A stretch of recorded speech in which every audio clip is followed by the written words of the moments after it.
Ambition is critical. Right, and we're back in the room. Technical itch over. Hopefully. Oh, happy days. Right. Just finished my faggots, peas and chips. The tea, and we're way to go. Oh, God. How's isolation treating you? Or semi-isolation in your case? No, I'd like to say non-isolation over here. It's 13-hour days, working fucking harder than ever. Not exactly the global pandemic I signed up for. Right. Work give us hand sanitizer today, which is handy, like 4 fucking months into the fucking global pandemic. Yeah. You know what I mean? But you're not going to people's houses, I wash my fucking balls with hand sanitizer now. All my poops are falling off. It's so strong. You're not going to people's houses, are you? No, not with that. That's working from home, man. Right. But even that, like, I'm fucking on the fucking phone fucking 6 hours a day. It's fucking ridiculous. Honest to fuck. My mother would be fucking proud as punch, mate. You know what I mean? Keeping the country going, but fuck me. I haven't had a chance to watch one episode of fucking Ozark yet. Oh, mate, it is fantastic. Really? Mate, it is brilliant. I told you I've seen the first 4 episodes and it was one of them where I drifted off, but gotta get back in. I really enjoyed it, actually. It's a really good start. Like, get back into it. I fucking absolutely proper, because obviously I'm off as well, I proper old school binge watched it. Like, it only came out last Friday. I was finished Tuesday. You know what I mean? It was that good? Yeah, man, outstanding. Outstanding.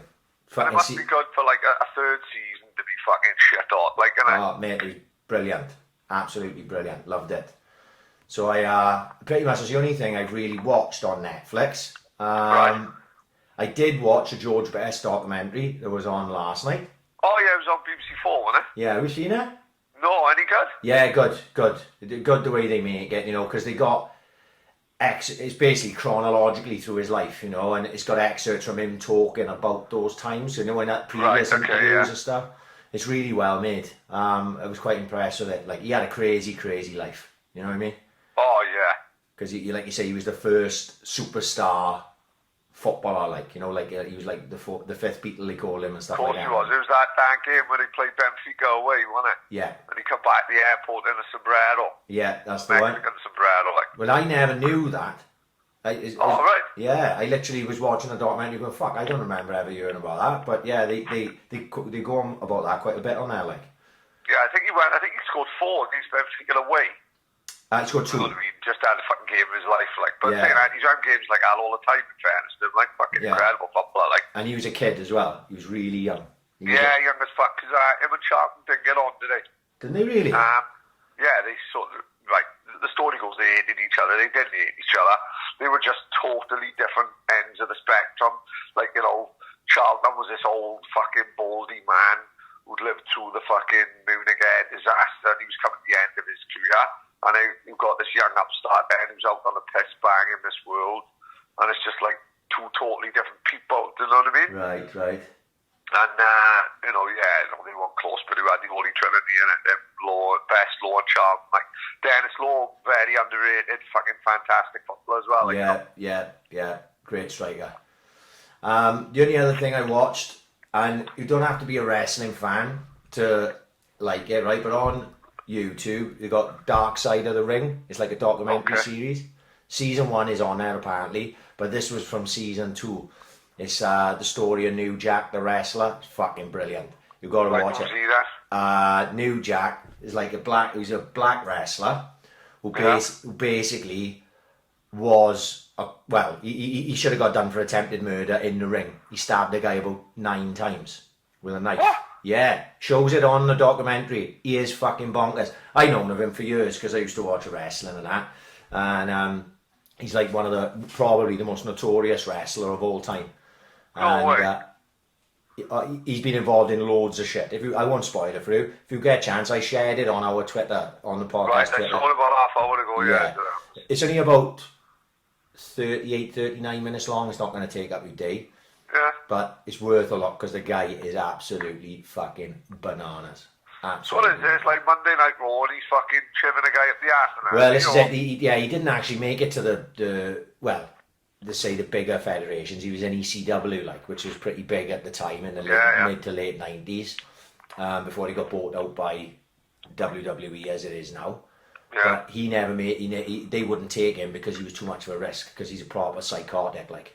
You know? Fucking hell, he sounds fucking cracker. Oh mate, you see some of the stuff. I've known about it for years anyway, so I'd seen it all before. I knew what was going to be in the documentary before I watched it. But when you see it again, you're just like, fuck me, how come this guy didn't get done for attempted murder? Like, it was fucking crazy. Yeah, crazy. It's well worth a watch. That's on YouTube. And that's pretty much, apart from playing football, that's literally all I've managed to watch. So other than that, I've been playing football. Fuck yeah, well, there's plenty of time, don't worry. This virus ain't going anywhere, is it? So there's plenty more box sets if I can get to. In a fucking small world, I was listening to, good new podcast now. I spoke on you loads of times about business wars, and Yeah. Well, they got a new one out called Sports Wars. Right, I don't know this new one out, but I just found it now. Brilliant. So this week I've been listening to Michael Jordan versus Isaiah Thomas. Thomas, that's it. Fucking brilliant. Brilliant. And then the very next day after I was listening to that, you put up that trailer for the Chicago Bulls documentary. Yeah. Now, does that look good or does that look fucking brilliant? That will be epic. To think that they waited this long, ESPN, right, to release it. They've had all that footage since then. They were in with the Chicago Bulls for a full season. It was Michael Jordan's last season before his first retirement when he left the Bulls. And Phil Jackson played baseball, like. No. After that, he had come back. So they won 3 championships, right? Yep. He went to play baseball for, I think it was best part of 2 years. He came back. That's when Rodman went there, Dennis Rodman. And so it was him, Pippen, Rodman. They had Elvis side, Steve Kerner. Rodman went to the Chicago Bulls, did he? Rodman left the Pistons to go to the Bulls, right? So they had Elvis side. He left the biggest rivals to join them, like. Basically at that time, because Rodman was one of the bad boy Pistons with Isaiah Thomas, and obviously they made a career of, as Jordan come down the lane, basically cleaning him out, like, you know what I mean? But yeah, so they had won 2 titles back to back. They were going for the 3rd, and that's that season. Now I know they won the title that season, but obviously this is behind the scenes all the way through that season when you've got knowing Michael Jordan's going to retire, and Phil Jackson then, who's the coach, legendary coach, was leaving. So it's big. It'll be fucking awesome, and obviously it's going to be on Netflix. April 30th. April 30th, I think. The last stand, is that what it's called? The Last Dance. It'll be, I reckon that'll be pucker. I reckon it'll be one of the best things to come out this year. I think so, yeah. Yeah, I'd be disappointed if it's not, to be honest. Yeah, of course. Just with all the footage they'd have, wouldn't it? Just with all the footage they have, Michael Jordan, people of a certain age may not understand, but people of our age, we understand how Michael Jordan transcended the sport of basketball. You don't even have to ever watch. You didn't even have to watch a basketball game, but you knew who Michael Jordan was. He was the biggest star in the world. Yeah. Bar none. Everyone was rolling around in Nike Air Jordans. Of course, everyone's still out to this day. Yeah. Like our logo itself is iconic, isn't it? Exactly. Yeah, the Jumpman logo. It's just iconic. Like you say, he makes 4 times what the highest paid basketball player, probably is LeBron James, is making. Yeah. Just on shoe sales and image rights and stuff. Yeah, it's incredible. Even to this day, Michael Jordan got more money than God. Like, it's incredible. But yeah, that'll definitely be worth watching. I'm looking forward to that. Is there anything else? No, nothing else. I gotta start that Tiger King. That's what I'm gonna start next. Oh, I haven't seen that yet. No. I haven't seen any of it. So. Oh, Jesus Christ Almighty, mate! It goes from 0 to 60 in fucking 10 seconds. I love it. It just takes a turn that do not expect it. Right. All right. Well, don't leave it at that. Fucking mad. By this time next week, if we're still alive, I will have watched Tiger King. That's what I'm going to do. 40 minutes. They fucking mad, the Yanks, aren't they? Oh, mate, they're just a completely different breed altogether. What's mad about America is it's such a big place, and there's people just out in the sticks, crazy world that we can't even envision because we are like city kids. You know what I mean? Ooh. They lives in Ohio with about 200 fucking tigers, man. What's that all about? Yeah. There's more tigers in Texas than there is in the Serengeti, man. How crackers is that, man? There's more tigers in fucking people's gardens than there is in the whole of Africa or something. It's crazy, they reckon Texas is basically a country of its own, isn't it? Yeah. They're completely different to the rest of America, like. Yeah. The Republic of Texas, basically, isn't it? Like the gold star. Yeah. That's why I've always fancied going. It is a lot of since Kevin Lewis had his tiger tattoo, there have been a hell of a lot of fucking wildcats seen uptown Elmine because all his mates copied his tattoo. So everyone's got a fucking white tiger on their fucking wrist. It's fucking crazy. Kevin Lewis got he got like a New York sleeve. Right. He's never been to the Big Apple in his life. Yeah. And he's got a tiger on his wrist. And as far as I can know, he's never been to Serengeti. Fucking duty, mate. What a fucking wildback. Kevin Lewis, the ghost playboy. The postman always rings twice. Only postman I know had to change rounds because he was shagging two husbands' wives at the time the husband's caught. It's crazy. Should he be outing him? Should he be outing him? He had to change jobs, mate. He was going to fucking kill him. Couple of bad David happened. He was fucking party, mate. He was banging everything that moved. I'll never get the best one Kevin Lewis did. He phoned in sick once, and his sick record was terrible, and told him he had a cold. He was in a hot tub in Blind Mice. It was fucking brilliant for 2 birds. And they told him if he didn't come in, he'd be sacked. He was in within half hour, mate. Honestly, come in with a towel around his waist and everything. Well, big shout out to the Town Hill boys anyway, because when we were just doing a clap on the doorstep at 8 o'clock for all the key workers, the fireworks that was going off up the hill was tremendous to see. Amazing. Love a few fireworks, me. I'm a big fan of fireworks. Yeah, as long as they're not going off when I'm trying to kill, like. Oh, don't be one of them dog nonsense that moans about fireworks because fucking Schnorbits fucking don't like them. Get a fucking grip. I don't give a fuck if you dogs don't like the fireworks. We set them off every Thursday, whether he likes it or fucking not. Brilliant performance from the Town Hill mob. None of my neighbours set off any this week. How are you getting all the fireworks now? Do you know what I mean? Colin Breen, innit? Colin Breen sells fireworks fucking all year round. If anything, he's run out by November the 5th. Innit? Colin Breen, only don't go to him for instructions. Like I can't remember if I told you. He was he was living opposite Harvard School at the time. No, Brimallin Street, is it? Yes. So he had fireworks. He had these fireworks of some fucking Japanese guy from Leslie, and it wasn't November the 5th. It was just summer. It was just middle of summer. He's having a barbecue, and he had fireworks. But no, we got the tube that he was supposed to stick. So we've got like a tube. He'll have like a stick, and he'll put the tube on the stick, and then he'll put the firework in the tube. Do you know what I mean? Yeah. And then the firework can set off in the air. Well, a dull cunt put the tube in the floor. I think he gave it to one of the shoplifters. I think it was Brindley or Beam. And they stuck the tube in the floor. Right. Well, of course, then the firework got nowhere to go with it. The firework itself is stuck in the floor. Yes. Fuck me. It was like a sonic boom went off in Colin's garden. So, like the window smashed and everything, and the fire. Do you know what I felt like? That black guy in the wheelchair. Stick it in reverse, Terry. Stick it in reverse. What you doing, Terry? Back it up, Terry. Well, like that, it was Aussie. Colin's fucking kitchen window got put in. It was fucking crackers, man. It was like gas shock and all in Brimallin Street. It was like fucking Iraq War. I felt like storming Norman Schwarzkopf. Do you know, we done some fucking stupid things with fireworks when we were kids, mate. We were like fire rockets at each other and shit like that. Like, yes, fuck yeah. Also, them onto the very large. The advert, that Charlie says, always tell your mother if you're fingering little birds and all that. Yeah. And they used to say Donald the Sparkler. Yeah. Fucking lumping fuck. In fucking Warren Park once, Scott Francis fucking chucked a catherine wheel at my face. Honest to fuck, mate. I was like fucking Nicky Lauda fucking 3 weeks. All right, should we crack on? Yeah, fuck, I look forward to it. We have got loads. Probably the most we've ever had for Ask AiC. Really? I think people are bored, innit? So everyone wanted to come in and get involved. There's only so much wanking you can do, like. Absolutely. And believe me, I've tried to break the record. Absolutely. So we will get through them all because I got nowhere to go. Yeah. And as long as you got nowhere to go.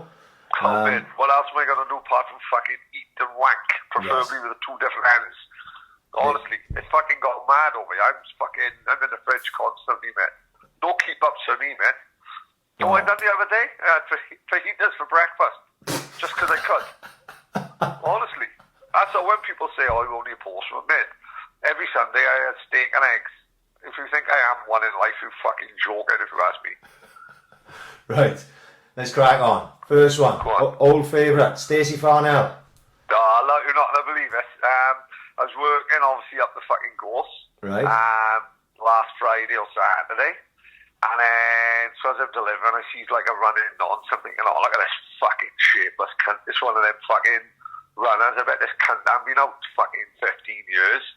And he's fucking going for a run now just to fucking flaunt the government rules, innit?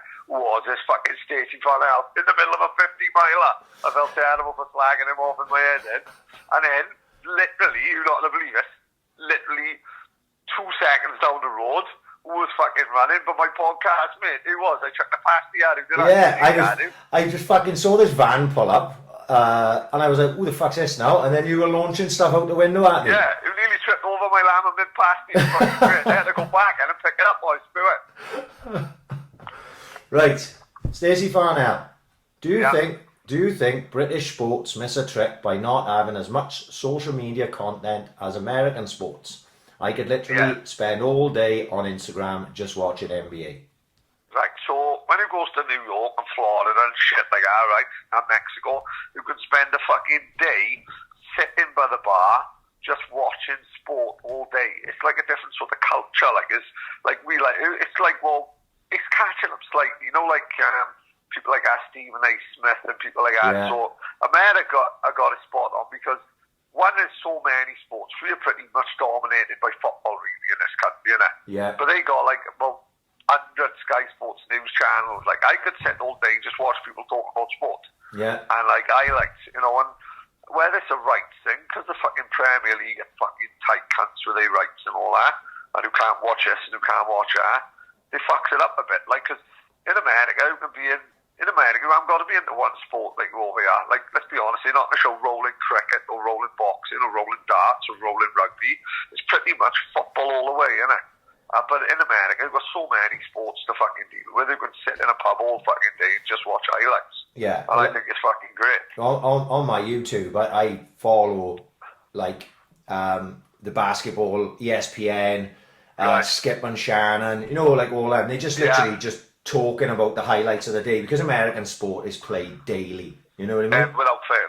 There's basketball games on near enough every single day, like. So obviously when the football is on, American football, it's just literally once a week. But the basketball is on every single day. So I watch Skip and Shannon a load. Yeah. And we watch like NBA Game Time then with Shaquille O'Neal's on there, Charles Barkley and everything. Right. I love all that stuff. You know what I mean? It's always good. I've never got into basketball as such, right, but I think it's one of them games you could easily get into, like stories behind it. And I told you I went to watch college basketball in Madison Square Garden, and what a fucking night, mate. Yes. My daughter and fucking Tilly and Donna fucking loved it, mate. Basketball, college basketball. Tilly was like, what a fucking amazing night. Just the whole atmosphere of it. You can have a bevy in there. Yeah. You know what I mean? You're getting a fucking 6-inch wiener. That's not a cock up Donna's ass. It's a hot dog at it. Small fucking people thinking. And it's just fucking good fun, like, you know what I mean? So many sports that you can enjoy. It's fucking awesome. Yeah, no, like I say, I'm a big fan of the basketball. I don't get opportunity to sit down and watch a full game much. Right. Because they're on late at night as well. So, but I'll always watch the highlights. So What's your team in? I don't have a team. That's what's great about it. Right, okay. It's because, like, when I started watching basketball again, roughly about 6-7 years ago again, probably maybe not, maybe 5-6 years ago, I just enjoyed watching it, and not because the Swans, right? If you follow the Swans, they can ruin your fucking weekends, like. Yeah, of course. You know what I mean? Yeah. So I didn't want to become a fan of anyone like that. I'm like, fuck that. I'm watching this to enjoy it, like. So I just watch everyone, and I actually follow individual players more. Like, I think we talked about it before. Like, I happened to start watching college basketball again. That was what I started watching. The March Madness was on. It was the Final Four. Oh, so I saw it. It's fucking brilliant. Brilliant, yeah. So Kentucky, I think, won it. Yeah, it was either Kentucky or Memphis won it. I think wherever it was, wherever Anthony Davis was, and Anthony Davis was the star. And Anthony Davis, and I kept an eye on his career, so he went #1 pick in the draft, went to the New Orleans Pelicans, and I literally, so I'm a fan of Anthony Davis. I sort of like just followed his career. Now he's with the Lakers with LeBron James. See, so they're obviously massive. He's a superstar. LeBron James is the biggest name in the sport, so it's huge. So I do watch a lot of the Lakers at the moment, but it's just because LeBron and Anthony Davis are there. I wouldn't say I was a fan in any way. It's just I'm just following them. But I follow the players. I like to watch the teams where I know I'm gonna. With like you say, what Stacey's saying with that Instagram and stuff. What the Americans do well is they break stuff down, highlight it well. You know what I mean? At the NBA, if you follow the NBA channel on YouTube, every day they've got top 10 plays of the night. You know what I mean? So you can watch like a proper highlight meal of the day. Like. you can sit down and you can watch I can watch a full game in 10 minutes, highlighted. Right. They literally just they'll just show you there's ones they'll show you every single basket, right? But obviously they don't show you any of the misses, they don't show any of the timeouts or the fucking all this down. They get it down to like 10, 11 minutes. It's fucking it's easy. That's what I'll do majority of the time. Is watch things that way. So I think the Yanks they just got it sewn up in their ability to produce it like that. I don't know if I want to watch. We're miles behind, I think, in that sense. Yeah, and like say on the Instagram thing, you can go down a YouTube rabbit hole. You can do the same with American sports on Instagram. You know, I click on one basketball video, next thing I'm fucking, you know what I mean, I'm watching some game from 1973 or something. Like, you know what I mean? It's just the way it goes. But yeah, I will follow what have happened with Spike Lee and is Spike Lee New York or? Spike Lee is a New York Knicks fan. Yeah, he's refusing to go or something. I don't know what happened. They kicked him out of the seat or something. He's been going there for fucking 20 years, and he's pretty much like, I don't know how it works, but he's like iconic. He's celebrating with the players and shit on the side. Right. He's got floor seats, right? So what does that mean? That would be the most the most expensive seats you can have. Remember, Spike Lee was a big deal when Do the Right Thing come out, and remember he directed Malcolm X, right? Yeah. Spike Lee have had some big films right, and in that 80s era, especially, Do the Right Thing was the big one. Did you ever see that? Do the Right Thing? No. Right, Do the Right Thing is a proper 80s New York hip hop styled movie, like right. Yeah. And like he directed it, and that was the big one for him. And it was probably other films as well, but I'm only just thinking of that now. And that's probably where he got his money from, to be able to afford floor seats. And basically, he's iconic. Watch this tomorrow, right? You could probably just put in Spike Lee, Reggie Miller, right? Right. Now Reggie Miller played for the Indiana Pacers. He was fucking one of the best in the world, like right. But he actually went up against Jordan a lot because the Pacers and the Bulls were in the East, right? Coming up, they play each other at a point, yeah? And Reggie Miller, they played the Knicks, and the Knicks were ahead, and Reggie Miller goes for like 3 3-pointers in like 30 seconds, right? He hits one, steals the ball back, hits it again, and he turns to Spike Lee, and he puts his hands around his neck, and he's going choking like that. You know what I mean? Right. As if the Knicks are choking, and it's quite iconic. There's like still photos of him standing in front of Spike Lee. And the other one, which Spike Lee got involved in, was Scottie Pippen dunked on Patrick Ewing. Now Patrick Ewing was the big star in New York, right? Right. Yeah. Monster of a bloke, touching 7 foot, like, and I think Jordan runs up at he's caught in the headlights. Fucking Patrick Ewing is. Jordan runs it and he throws the ball into Pippen. Pippen's coming in full blast over the top, dunks on him, flattens him, pushes him down onto the floor, walks over the top of him, right? Really disrespectful, and it kicks off, right? Everyone's diving in. Now, Scottie Pippen's a monster. He's probably like 6'8" or something, right? And Spike Lee jumps out of his seat to get in Pippen's face, right? Right. And Pippen, like Spike Lee's about fucking 4 for 11 or something, like. Yeah, of course he is. And Pippen just fucking points at him and just like, away boy, like that, you know what I mean? That is quite an iconic one as well, which I will watch that, just that incident, I'll watch that once every couple of months because it's fucking Really? brilliant. Yeah, it's brilliant. I'll type that in tomorrow now. Yeah. Right, we'll move on from that one because we've Right, fucking go on. 25 minutes. We've done one question. Right, Stacey Farnell again. Have you listened to any music in 8D and what are your thoughts? I'm not sure if I can fucking handle it. I listened to a few. It was like a Pink Floyd one. It was like a Pink Floyd one on YouTube, and the dance track that was going around. It's a weird little sensation, isn't it? You know, it's like, but it's pretty cool, though, isn't it? It's cool. I listened to the dance one after the podcast last week. I went to bed and you know, like you're a little bit hyped up after the podcast and you're not quite ready to go to bed. I thought, I'll give this I got another fucking...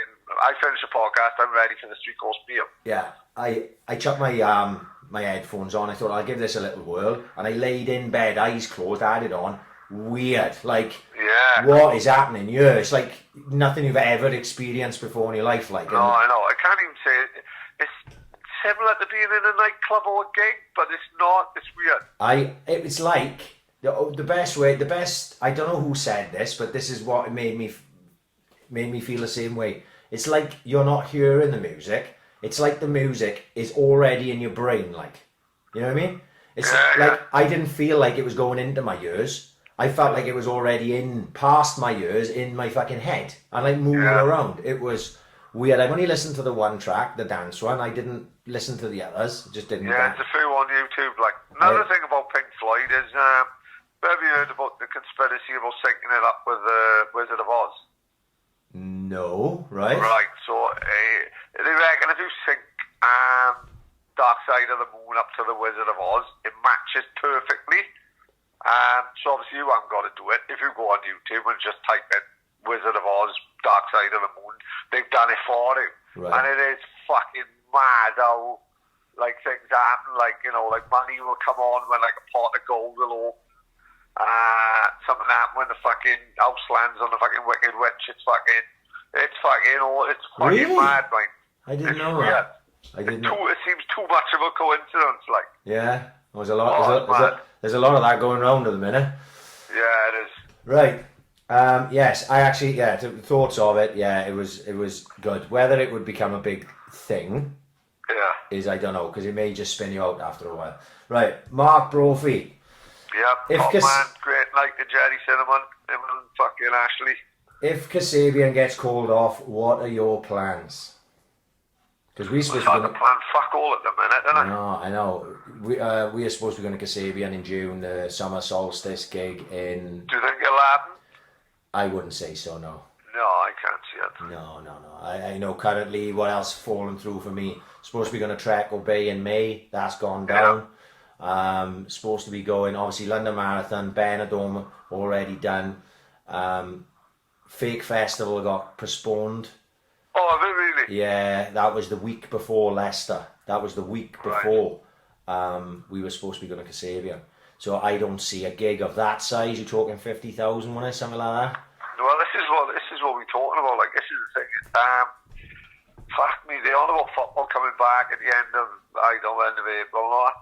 They're not going to have 60,000 people in one fucking place for a long time, isn't it? Yeah. Well, hold that thought, because I know we got a question about the football later, so we'll no worries. Anyway, if Kasabian's off, Jerry Cinnamon we had in Cardiff Castle. I think they moved that back from May to August, which that might be alright. Yeah. Black Grape at Christmas time. You know, it's 25 years since fucking It's Great when they were straight come out. Unbelievable, innit? Really? 25th year anniversary tour, like. I remember you was actually the one that I was first introduced me to Black Grape when we were in Magaluf. Right. Yeah. I didn't even know. I didn't even know. Great album. Yeah. He was blasting it on what was it? The bloody stereo that Miffy brought, wasn't it? Yeah. I know, proper old school. But yeah. Right. Jiffy, who's the one loan player who would keep beyond the season, either loan extended or permanent, if all were available? There's only one for me. It's old-fashioned number 9, Brewster. Yeah. You know what I mean? Give me, the fucking kids someone to fucking look up to. Yeah. Jason Scotland, Michu, to a lesser extent, Danny Graham. It's iconic having that number 9 centre forward, isn't it? Yeah. And for me, it's him, like. for me, if you can only choose one, I've actually talked about this on Swansea City Fan Show, my side gig, because we've talked about this quite a bit on there. Like, I'd like to keep Brewster and Gallagher if possible, because Gallagher is the one feeding Brewster, you know. So true. It would be nice to keep the two. I don't know whether that's viable, like, but if I had to choose one, then I would choose Brewster. He got the X factor. That's what I like. I like a player like him because he can make something out of nothing. He can do it on his own. That's why people loved Trundle. You know what I mean? Yeah, of course. You know, that's why people always look for those players, because, you know, they may not do anything for 88 minutes, but in the 89th, they've just a little bit of magic on the edge of the box and bent one in the top corner. And that's what Brewster's got in the locker. Yeah, of course. So he's only going to get better and better. And he would be the one I would keep if at all possible. Right, let's move on. Nick Jones. Why do you press harder on the remote control when you know the battery is dead? He said, "Oh, cunt, you got it all wrong. Stupid fucker, just pull the back off, switch the batteries round, you've got another fucking 3 days left, innit?" Yeah, my missus is fucking murder for that, mate. Oh, mate, you've got it. No one Sky can do like a 5-minute warning, change the batteries in 5 minutes. Right. Mate, I'll tell Super Murdoch to fuck off. I'll turn the batteries off. Have you ever heard the Mark Owen song? 4 minutes left to go. Is this the end of message on your stereo? 4-minute warning. Fucking 4-minute warning. I'm turning the batteries off. Gets a good 3 days out of it. You know what I mean? Minimum. My missus does my nattering. She will keep batteries that have gone past working. So then in a cupboard, that's just a Russian roulette, isn't it? Right. Like a deanter, then a batteries, it's ridiculous. You understand, don't you? So then I'm going in the cupboard thinking I'm pulling out fucking decent batteries, and then I got to fuck around for hours. Then I goes fucking mad. No, but yes, you do have an habit of doing that, don't you? Slamming your thumb on the fucking remote like as if it's going to fucking change things, and it doesn't. It's just because men are stupid cunts, basically. Yeah, like I said, change the batteries over, switch them round. We've got another 3 days then. But like you said, don't leave fucking old batteries lying around. What I do now, I go as soon as the batteries are finished in the remote, I goes out the back garden, I chuck some of next door's cats. Keep shitting in my garden, so obviously you can't like chuck bricks in them. So you find batteries are just right. If I catch it right, I'm like a little sniper now crawling along the back along the garden, and if he's shitting on the shed roof, then I'll fucking have him. The cat batteries are perfect, like. Right, Dean Anthony. Big shout out, Bishop Vaughan's finest. We're on the verge of civil unrest, anarchy and good old British chaos as a result of COVID-19. Once the looting starts, where's the first place you ransack and what will you be pinching? Now, as a big zombie movie fan, I have thought about this many, many, many times, and surely the looting is the most fun part of a zombie apocalypse, like, you know what I mean? So, you know, I for me, I'm gonna go an It Morder hard. They got some nice CP company. Right, They got some nice new CP company in there. Already, go on. Right, they got some nice new CP company in there. I'm gonna hit Morder, and then I'm gonna Curry's PC World. Once I get a new iPad. And then, that's fair enough. Yeah, I'm not greedy. I'm not greedy. You're not gonna believe it. As someone who loves fucking shoplifting now and again, and robbing Soleros from the audio and that, I'm bang 100% dead against looting. Right. I can't stand looting. Well, because that's when an old society's fucking got. Oh yeah, man. So like in the LA riots and all that, fucking looting all the Korean fucking shops. Yeah. It's my pet hate. I fucking cannot stand. No, I know. Obviously we're only fucking around, but yeah, no, I know that. I don't really know, but we're gonna fucking smash caddies in and rob all the fucking Apple products. I don't know. I got my toolkit by the door. No, when they went looting in London and them riots. Yeah, mate. Crazy. Fucking kills me, man. Crazy. Absolutely fucking crazy. Well, where do you go in it? Don't know what. I'd probably go simply because it'd have to be short and sharp, and I know Donna fancies there's a lamp in the funeral directors down the road, so I might smash that and bring that home, like, and put a bow on it and tell her happy birthday and that.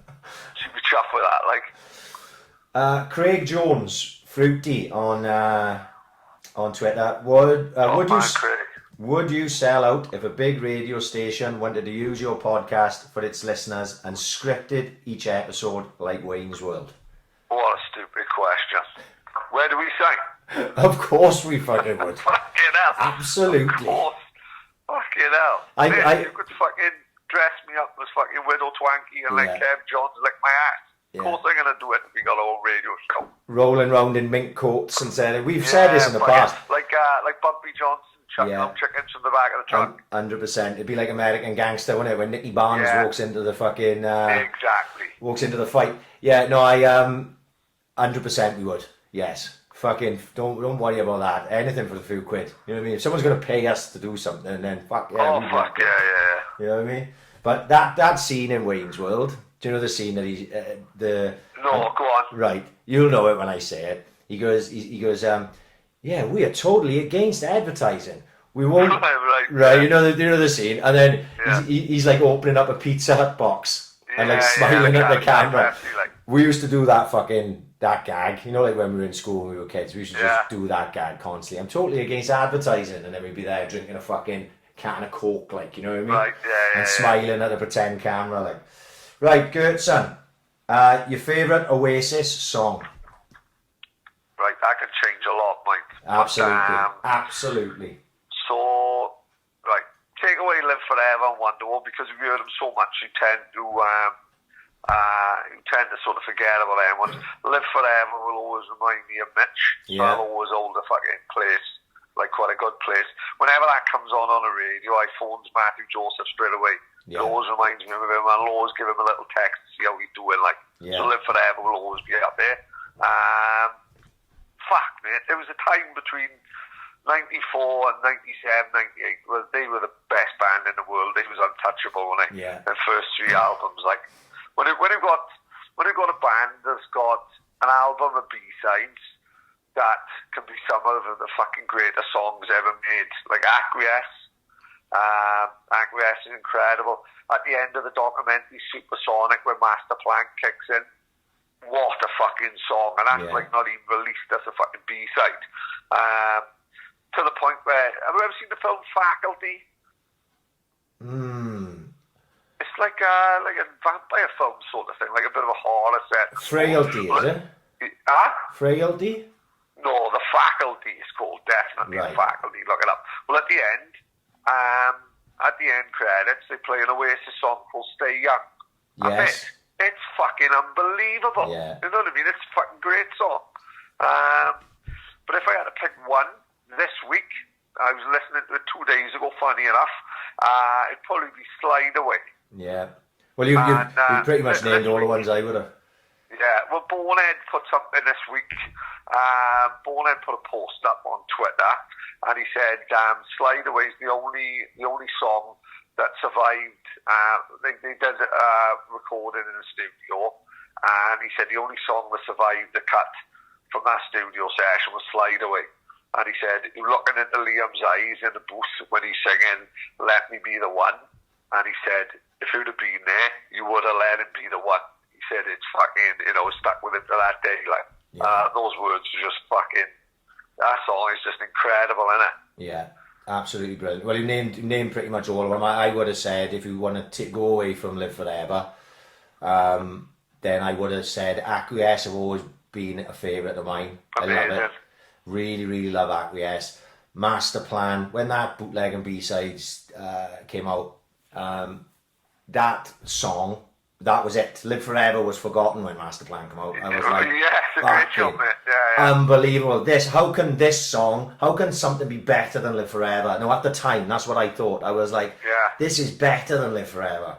And I must have played that song to fucking death. And, I was a rap fan, but I was into Oasis as well because of the boys I hung around with, And, but it was Master Plan. So I'd probably go with AskAiC or Master Plan, but Slide Away, like you say, you can just have a different day and something comes on the radio that you haven't heard from a while, and you go, fucking hell, I forgot about that. I really love Noah Gallagher's High Flying Birds. Really, yeah. Yeah, if I'm in a house and I'm listening to fucking music, like I'll chuck YouTube on. I know because it's got so many suggestions. It just links one to the other. and there is absolutely my YouTube will just go straight through Noah Gallagher's High Flying Birds, like. He's amazing live, mate. Brilliant fucking band again, like. He's absolutely brilliant. They all the songs that come on, because I like to watch people live, like, so it'll be Noel Gallagher live at RTE Studios doing, Die Another Light. You know what I mean?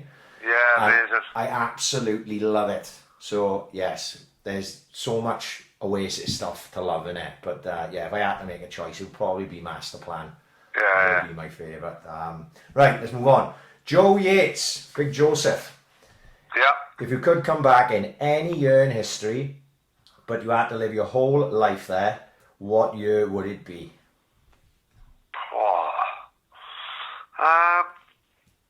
So history, as in our history, or just going back in time? In history. Oh, fuck me. Don't know what. I would have liked to have seen, not like the old, like Green Hill and like the fucking, I bet it was an hard time, right? But it fascinates me, you know, when the Irish first come over to Swansea and that, and like settled in Green Hill, and like the pubs, fucking probably hard as fuck, but there's a pub on every corner. Yeah. I would have loved to see what that time was like. I know it would have been hard, and I know it would have been tough, but like I think the community spirit and the fucking, and don't forget, you wouldn't know the boredom. Like at the minute, that's going back in. I would be like, where's my fucking phone? Yeah. But if you didn't have a phone then, you don't know what boredom is, do you? You know what I mean? Yeah. I'd love to know, like, what the fuck it was like for them people coming over, or even like, like a time where all the Irish went to New York, you know, and that was founded, and all the Italians went to New York in the late 1800s. And I would have loved to see what life was like then, like, you know what I mean? I think for me, for this question, if I had to live my whole life there, I'm going 1998. Right, great shout. Right, I'm 18, so if I can go back with the nous that I got now, I can make a few smarter decisions in 1998. Of course, without being too sensible about it, Malia, France 98 World Cup, that is it. It was perfect, wasn't it? I want to be there again, do you know what I mean? So I don't think you'll ever get, like you said, it was a great time. Great time to be alive, like. Yeah, it was absolutely perfect. It was I had a great old time in 1998. I had some ups and downs, but for majority of it was fucking awesome. And just for that holiday alone, I was playing football for the Turks, which I absolutely loved. It's probably my favourite season I ever played. So, you know, all that combined, like, you know, with Malia, with France, 98, fucking all that there. It'd be 1998 for me. Yeah, amazing time. Right. I think we may have done this before, right? But I wasn't sure, so I checked in. Joe Yates again. What would your ring walk music be if you were a boxer?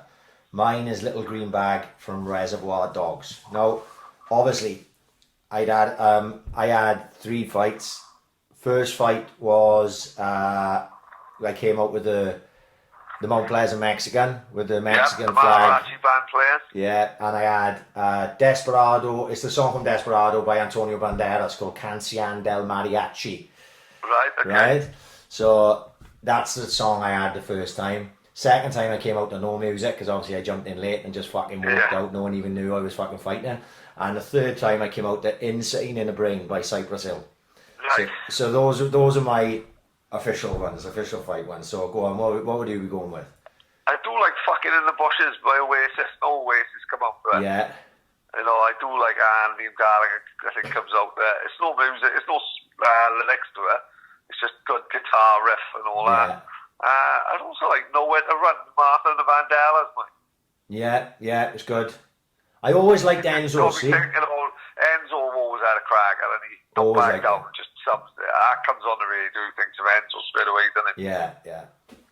But, and I tell you what other one I like. I think Cal Brook with the... Oh, I got it written down, spot on. With all of the lights. Perfect, It always looks class when Cal Brook comes out. Klitschko when he come up to Seven Nation Army. Right. Amazing. There we are. So that would be our choices. Right, Matthew Wilshire.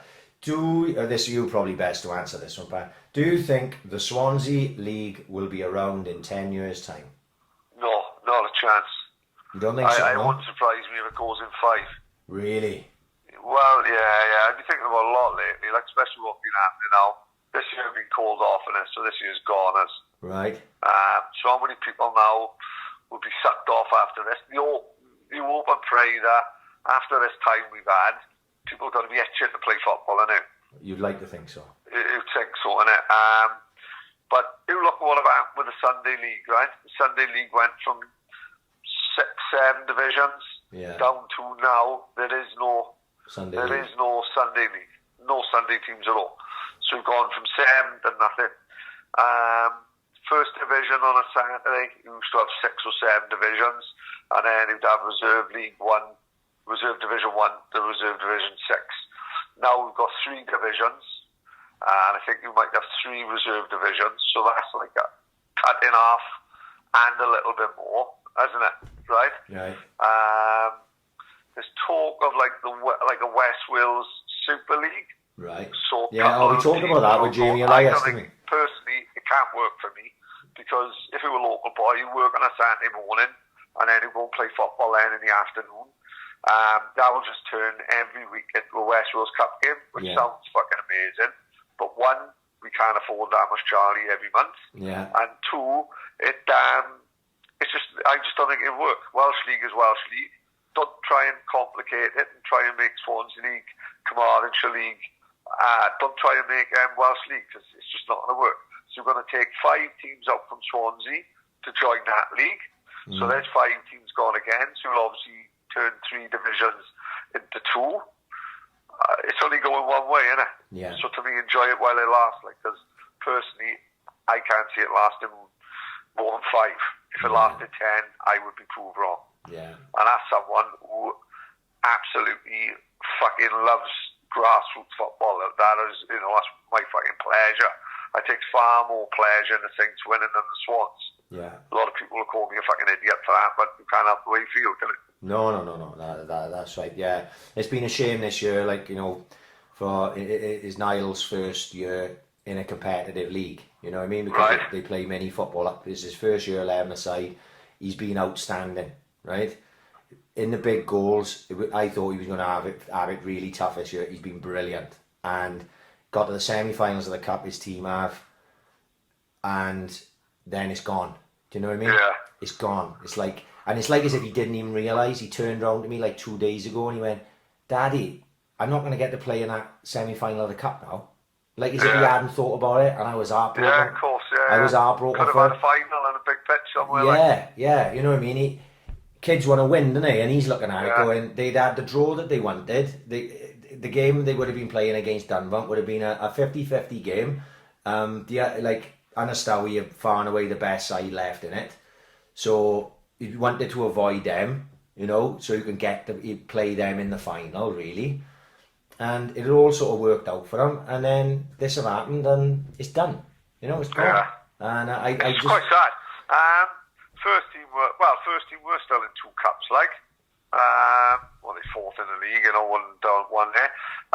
Feel a bit for Roxburgh, they top the league at the minute, you know what I mean? Yeah. I know Penlang got 2 games, in hand, what have you. So we've got a feel for the Roxburgh, if you've got games in hand, you've still got to win them, innit? Rockies are top. Yeah. But, no, it's a fucking pity, it's like Saints now, our seconds are going for the league and cup double, our thirds are going for the league and cup. And now it's fucking gone. It don't happen every year, that, don't do it, No. It is a pity, But what the fuck you gonna do, There's literally nothing to do. Yeah. And this leads on into this next question, just coincidentally. Ronnie Jones, Big Ron. What do you think will happen for the remainder of the football season? So I'm assuming he means professional. Do you know what? The more I sit looking at it, the more I think they're going to fuck it off. They're going to null and void it. Every level underneath professional has just fucking called it off. The Belgian league, do you see that today? No. They just called it off and made fucking whoever was top champions. Right. And they're not sure what to do about the relegation yet. Mate, they can't risk having 40,000-50,000 people every week going to one place. Yeah. They just can't. So, I don't know. And then the problem we've got, and do give that to Liverpool, which you can't really, because it's still not mathematically impossible that they can get caught. And you can't just give someone the fucking title, innit? No. And then don't forget, and in all them years to come, when they say, Liverpool won in 2020, and everyone's going to say, no, never. Yeah. Fucking just give them do, like, I want to win. Yeah. It's fucking weird. Fact knows. And part of me thinks then, should you concentrate on finishing it first, and then worry about next year. Yeah. It is basically somebody somewhere is getting stiffed. No matter, exactly. And there's no right or wrong anywhere, is there? No matter what you do, no matter what the options are. I actually randomly, guy from Huddersfield Town podcast messaged me just the end of last week, I think it was, and said, and he was asking someone from every club in the championship, a representative, you know what I mean? He contacted me because of the podcast, you know what I mean? Yeah. And what would you like to do for the rest of the season? And I said, no matter what happens, no matter what you choose to do, somebody is getting stiffed. If you hand Liverpool a title, I think you've got to really dislike Liverpool to say that they're not going to win the league. They're going to win the fucking league. Yeah. Games start again this weekend. Liverpool are winning the fucking league. I don't care. They are so far ahead. They've been so much better than everyone else, and I don't like Liverpool, but they are by far and away the best side. If you give Liverpool a league, I've got no fucking qualms about that personally. But it's when you go down to the bottom teams and you've got 5 or 6 teams that could potentially get relegated, right? How do you relegate teams? I know, exactly. How do you promote teams that haven't been promoted? Because you can turn around and even say in a championship, we let West Brom and fucking Leeds go up because they're by far and away the 2 best sides. But it can't work like that. It can't work like that. Brady, the fucking slut. Exactly. Cannon Brady's giving it the old, we got to call it off. Like, fuck off, split. That's nothing to do with you. This is what I'm getting at. Somebody somewhere is going to get fucked over. And I just don't know how they're going to go around this. But like I said, at this moment in time, there's more pressing issues than who wins the fucking Premier League. And it'll be interesting to see over the next month what goes on in the world. I know. And in a world of sport, you know what I mean? Because like anything, they've shut down the NBA, right? They've shut down everything. Formula 1, right? You fucking pick it, it's shut down. So there's a lot being affected. All the boxing shows are being postponed. UFCs, it's all over. So we'll see what happens on that one. Right, let's move on. Bertie, would you rather fight 3 Enzo Max sized Brett Johns or 3 Brett Johns sized Enzo Max? Oh fuck! I'm avoiding the Enzo sized Brett Johns like the plague. Fuck Absolutely. That. Imagine Brett fucking 6'5", as strong as Enzo's been hitting that bag this week. Fuck that for the giggle. No. At least with Brett's fucking size now, at least you could sneak up behind him and strangle him with his aquascutum scarf. Not like Princess Leia did with Jabba the Hutt in Return of the Jedi. You know what I mean? But if fucking Brett Johns is the size of Enzo, I ain't going to be fucking strangling him. Even if I'm in that kinky little gold bikini number and everything. No, you definitely don't want to be messing with an Enzo Max size Brett Johns. Fuck no, that. Fuck no. I'll take my chances with the smaller guy who can hit like Enzo. You know what I mean? Yeah, although looking at that, in his garage this week, mind, I don't think that would be an ideal prospect either, No. I've never seen that, man. He's fucking shaking his fucking living room. Enzo's in fucking great nick. He's shaking it. I saw John. John. That left hook to the body is a thing of booty, mind, isn't it? Yeah, absolutely. Funny enough, I messaged him this morning randomly. I love watching it in people on the bag, not to give himself an idea, because sometimes no one who in a bag. Yeah. I don't know about how we look at it, but when he went in a bag, you're always a little bit wary, thinking, do I look a cunt by in this bag? And I love looking at people like Enzo then to sort of no like chucking the combos that he'll chuck in. Yeah. So you can copy when he went in a bag himself. Yeah. No, it just gives you more of an idea. Do you know what I mean? Yeah, no. Enzo be putting up every day, and I got to be honest, I fucking love watching it. Yeah, I saw. You've probably seen it as well. John Phillips hitting his water bag out his back garden on Instagram. Lumping fuck. Isn't it mad how natural power can come from people like that, isn't it? Yeah. You born with that. John Phillips can't be taught that, can he? No, he's just a monster puncher. Yeah. And like he is shaking. Them water bags look class. I really want to go on them. I love them.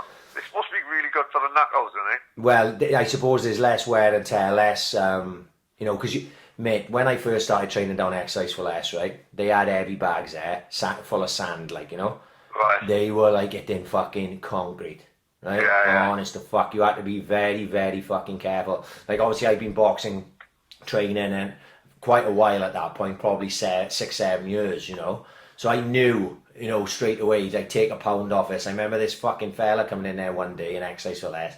He didn't have a clue what he was doing, right? He had like the little bag mitts. He didn't have his hands wrapped, nothing.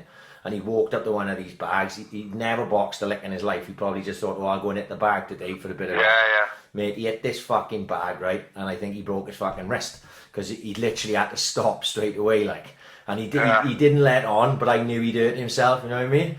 And I was like, fuck, you got to be very careful. Like, Paul Davis always taught me, wrap your hands, put gloves on, don't hit the heavy bag without gloves on, because you'll hurt your fucking hands, you know what I mean? Yeah. So, and I always stuck by that. I never hit heavy bag without fucking gloves on. And if you can, try and put the bigger gloves on to protect your hands and fucking bigger. Yeah. But then water bags, I'm looking at Chris Ware's photos that he put up this week of the new warehouse, and they look like water bags hanging from. Yeah, it looks amazing. It looks fucking amazing. You're gonna have to drop half a pill to go training there. Right? It's gonna be great, isn't it? It's gonna be fucking fantastic. You'll be taking vitamin B's and Mitsubishis. Yeah. Before going to a bag class, it's gonna be class. I'm fucking excited. So it must be tough for Chris at the minute. Obviously, he's in the Devastated for the kid. Start of a big move, and all this is fucking happening to put the fucking kibosh on it. But he seems pretty positive that these things are going to continue going on. The photos I saw this week were fucking outstanding. I'm excited to get over there when it fucking. I love this boy commenting this morning. I think Chris got up a 5 to put a fucking class on Facebook, and I think his boy Weston rolled over to Kirsty, his missus, and said, "Fuck, you don't shut up to me." Mate, he is a character. Fucking Facebook class. Don't forget, Chris was in a month before the lockdown kicked in, right? Because the stupid cunt went with Italy, yeah. Chris had been in the house for 8 weeks, mate. Honest to fuck. Well, I happened to met him. Little leg all out left. I messaged him. We were having a chat on Monday. I've lost all track of days. I don't know what the fuck I am. Oh, mate, this is the least Thursday since fucking Troll Thursday. Yeah. So I was at, because I've been doing the gorilla fitness workouts. I'm training hard, mate, and honest to fuck, I may be an alcoholic by the time this is over, but I'll definitely be fit as fuck, right? Yeah, cool. And I'm training twice a fucking day. I'm running and I'm doing the warehouse. So I just messaged Chris and say, fuck Chris, keep up the good work, mate, because it's keeping me sane. Just half hour fucking training in the house, like, you know what I mean? Yeah. In the morning and in the afternoon.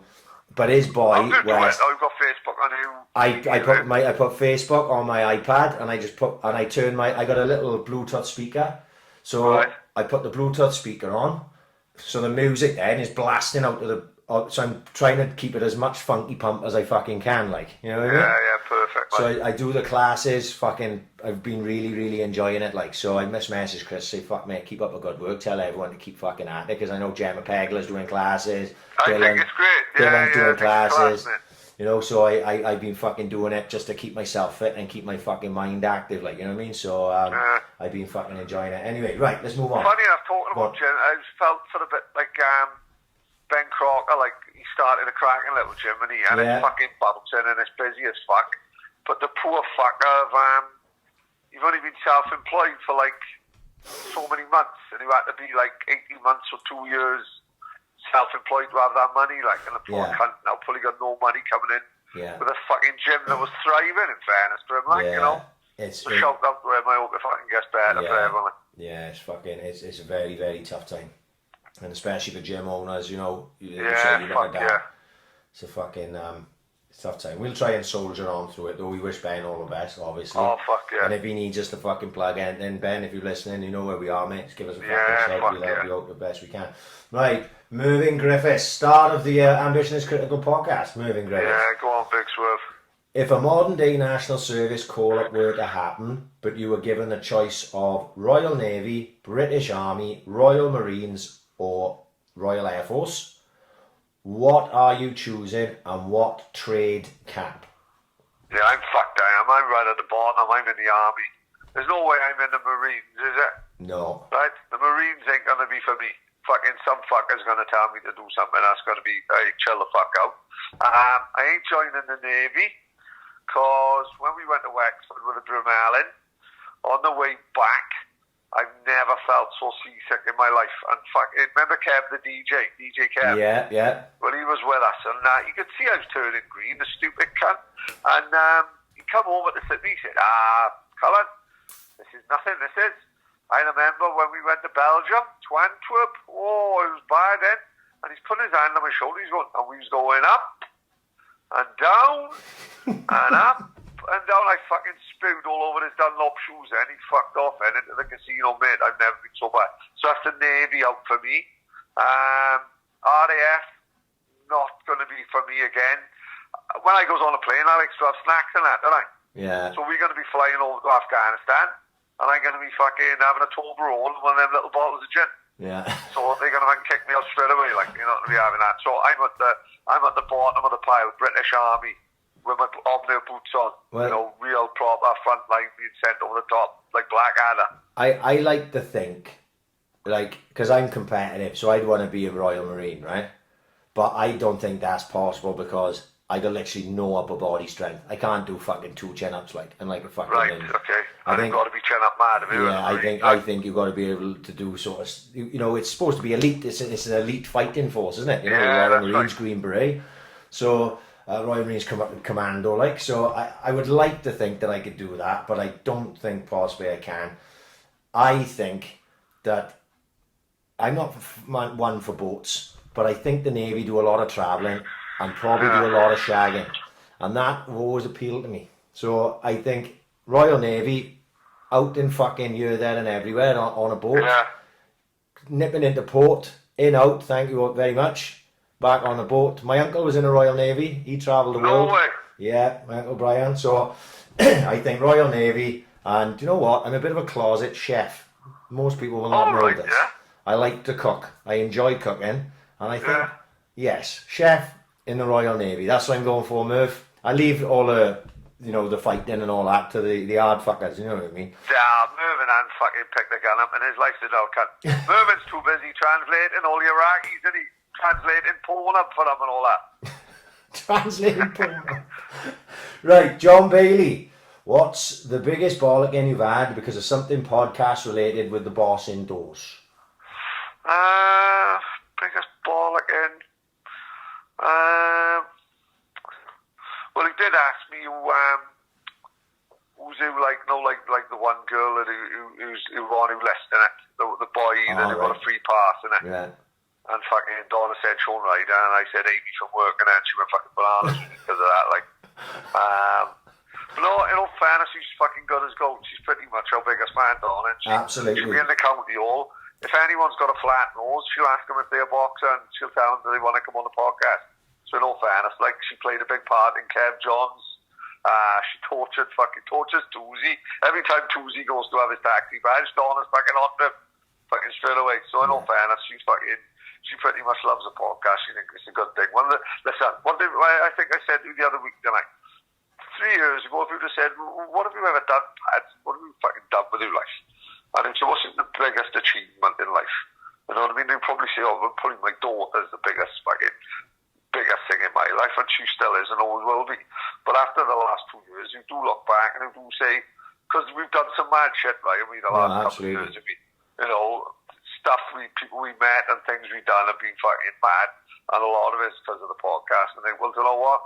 Bear in mind, I'm someone who genuinely spent the last 10 years listening to podcasts, and so for us to have a 1-1 is like a fucking pretty good thing for me, like, and a good achievement and a good deal, pretty big deal in my life anyway. Yeah. So, and I think she knows that, and she accepts that, and she takes it on board fully, so she's fucking good as gold. I don't get any roles, really. Like. No, I haven't had a Barney with my missus because of something I've said on the podcast, because my missus don't listen. So I could, I could literally say anything, but I don't, because I'm not a fucking, I'm not a fucking prick like that. Exactly. The barneys I have with my missus about the podcast is about how much time it takes up in my life, like, and especially, especially if I get like a lot of traffic, you know, coming through the Twitter, not just Twitter now, my Instagram, and I may in fucking 5-6 conversations all at once, like, you know, and I'm fucking on my phone, and I love doing it, you know what I mean? Don't get me wrong, I'm not saying anyone shouldn't message me or anything like that, but sometimes it just takes up my time. I gotta be better at just putting my phone down and leaving it and coming back to it later. But I like to do everything immediately, and that brings up the biggest barneys in my house. My missus is like, "You on your fucking phone again? You on your fucking phone again?" I go, "Yeah, with a podcast, it's fucking messaging me. Do you need to do that now? Do you need to do that now? Blah blah blah." So I get that grief. I do. You know what I mean? I think this far down the line, you know, when my missus came to the live podcast, she saw what we'd done. You know what I mean? Like, I think she started to realise what we had done. You know what I mean? When you do a live podcast, you pack a fucking place out. Everyone's having a fucking mad time. She got to look at it and go, fuck, maybe they're onto something here a little. You know what I mean? Even if it's in a small sense. But, you know, still, I don't think she understands. She doesn't understand podcasts. She's not into it. She doesn't understand what we do. She doesn't listen. So then if she knew, like Donna listens, Donna's there, she takes part. You know, we have conversations, don't we, off air with Donna. Well, look at the other week when Brett was late, wasn't it? You know, she's, like I said, she's been instrumental in getting fucking Kev John. She got, you know, that she really do fucking talk about it in work, in fairness. But, like, but she, like you said, she gets it. Like, she gets it. And Tina don't. So it's not a slight on Tina, she just don't get it. So then when I'm spending so much time on it, it's like, well, she doesn't get why I'm spending so much time in it. You know what I mean? She gets why I spend so much time at work, because there's an end product. There's an end product to that, isn't it? Like, we live our lives that way, like, you know what I mean? Because I work hard. Like, when you're getting nothing other than sort of the satisfaction of doing something that you love to do, like we're doing it for nothing, then she probably doesn't understand why we do it. You know what I mean? Because it's just not what she, you know, she just doesn't understand it, basically. She don't get it. But I say that's not a slight on her in any way. It's just literally. So like I say, we have, you know, every fucking person has ups and downs, like, in our barneys. And I'm hard work to live with, like, you know what I mean? I'm a fucking div. So, you know, we'll have barneys anyway. So I have learned, I've become a little bit better over the last 6 to 8 months of sort of putting my phone down and leaving it. And not getting myself in so much grief due to the podcast. But it's only niggles, it's not big things. Anyway. Yeah, fuck yeah. Right. 2 days ago, I like sauce with every meal, see? I'm a big sauce guy. Sauce with every meal.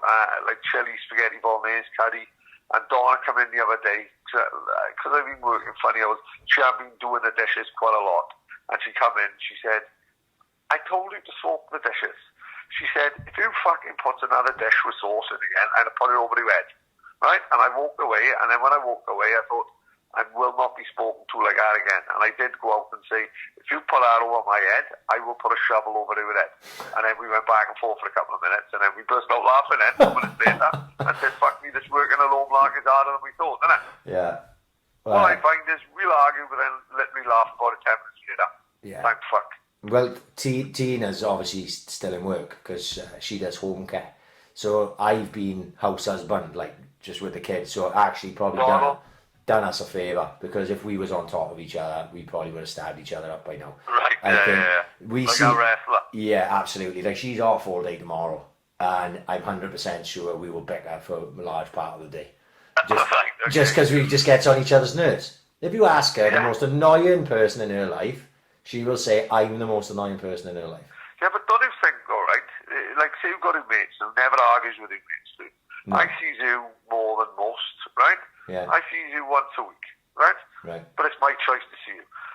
It's not natural to live. You've got to argue with the person you see the most in it. Yeah. I think. So if you're living together constantly, you've got to argue with that person more than anyone else in your life. Yeah. It's common sense. I like I said, tomorrow I will make a concerted effort of putting my phone down. You know what I mean? Because that will be the one thing that gets her back up. And then once you start down that path of the bickering, it's just like a snowball effect, and by the end of the night, like you fucking ready to have a scrap, like so. Yeah, so it happens, you know what I mean? Like you say, especially in these times. Like I've only been in the house 9 days, and my fucking napper's gone. You know what I mean? Yeah, So, of course, yeah. So you know, like I say, tomorrow should be an interesting fucking day, but I will try not to make it podcast related aggravation anyway. Right, Leon Thomas. Top man, yeah. Up the Leon Saints Supercoach. Right, now lockdown is in full swing. My missus has got a list of things she needs me to do. Painting, putting up fencing, tidying the shed, and whatever the fuck she thinks next. And my old excuse of when have I got time for that isn't working. Can you give me a new excuse? Yeah, this is what we've got to do. We've got to play this very wisely, right?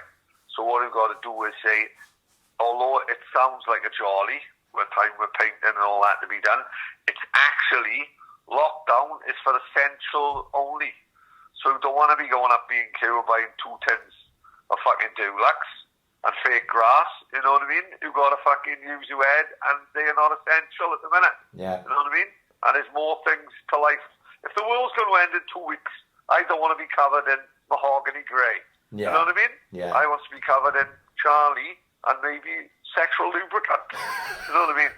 Definitely not fake grass and fucking, you know, will-o'-the-wisp blue. Yeah, I think that's fair enough. I haven't had that fucking luxury, thankfully. I'm Tina's going picking up fucking tins of decking paint and just dropping them on my feet and going, get out there and fucking do that, please. So that's what I've done. There's nothing for me to do now. Literally, I've done it all. Yeah. I'm 9 days in, and I've done everything I need to do in my fucking house. Yeah. So I fucked it. It's all downhill from here. Right, Ben Walker. If you were told that you could only do one more podcast, who would be your last ever guest? It has to be someone you tried to get on in the past, and for whatever reason, it hasn't happened yet. Well, I think I know mine is that. Yeah. Go on. Big man, innit? Kurt. Exactly, it's the original number 7, like. Yeah. You know what I mean? I think Harder to pin down than Chris O'Leary. with the amount of graft that I know Ian and Gareth and everyone who knows us that knows Kurt, Gilly, anyone from the SA3 area that listens to the podcast that bumps into Kurt on a regular basis will have fucking nagged him to come on. I know. Yeah, exactly. And it looked for a very long time like it was just a matter of time of it happening. Man, he was so fucking close, I could smell it. Yeah. And Wasn't it just fell apart right at the end, sadly. And it was none of our doing madly. You know what I mean? It's not like we shot it down in flames by doing something stupid. It just didn't come around. So, yes, the answer is Kurt. Obviously, Cliff Jones was a bit of a blow that we didn't. Oh, I don't know what. I've never done more research than I did for Sir Cliff. Yeah. And that would have been a dream, I would have minded. Yeah. Is that off the cards? That could still happen, I think. It's just a matter of it was on. The thing is, the phone calls were made. We were set to go to where he was. On the way up the Sketty on a Tuesday night, weren't we? Yeah, he was home visiting his sister who was unwell. I spoke to his wife. We were set up, the time, everything, and then those fucking Swans went and invited him as a guest of honour to the fucking midweek game against Derby or some shit. And fucked us up. Fucking ruins everything, the fucking Swans. Pricks. So that shot that down in flames, and then it's just that not. That would have been incredible, I would have. It's just not happened since. But yes, Kurt number 1, and then closely followed by Cliff Jones. There's others, but you know those are the two that stick out. Right, D-Jam on Twitter. When is AiC going to tour to Thailand? I will happily show you around. You don't want us to in Thailand. No, fuck no. No. That has got recipe for disaster written all over it. There's plenty of lady boys in Swansea, right?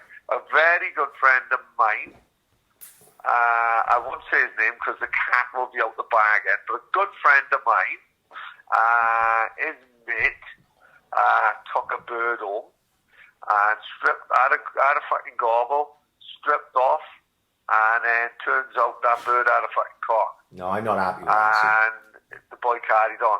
What? Now, to me, that's gay, right? No, that's gay. This is why I'm biting my tongue here, because I can't leave any fucking clues as to who told me or who fucking the person is.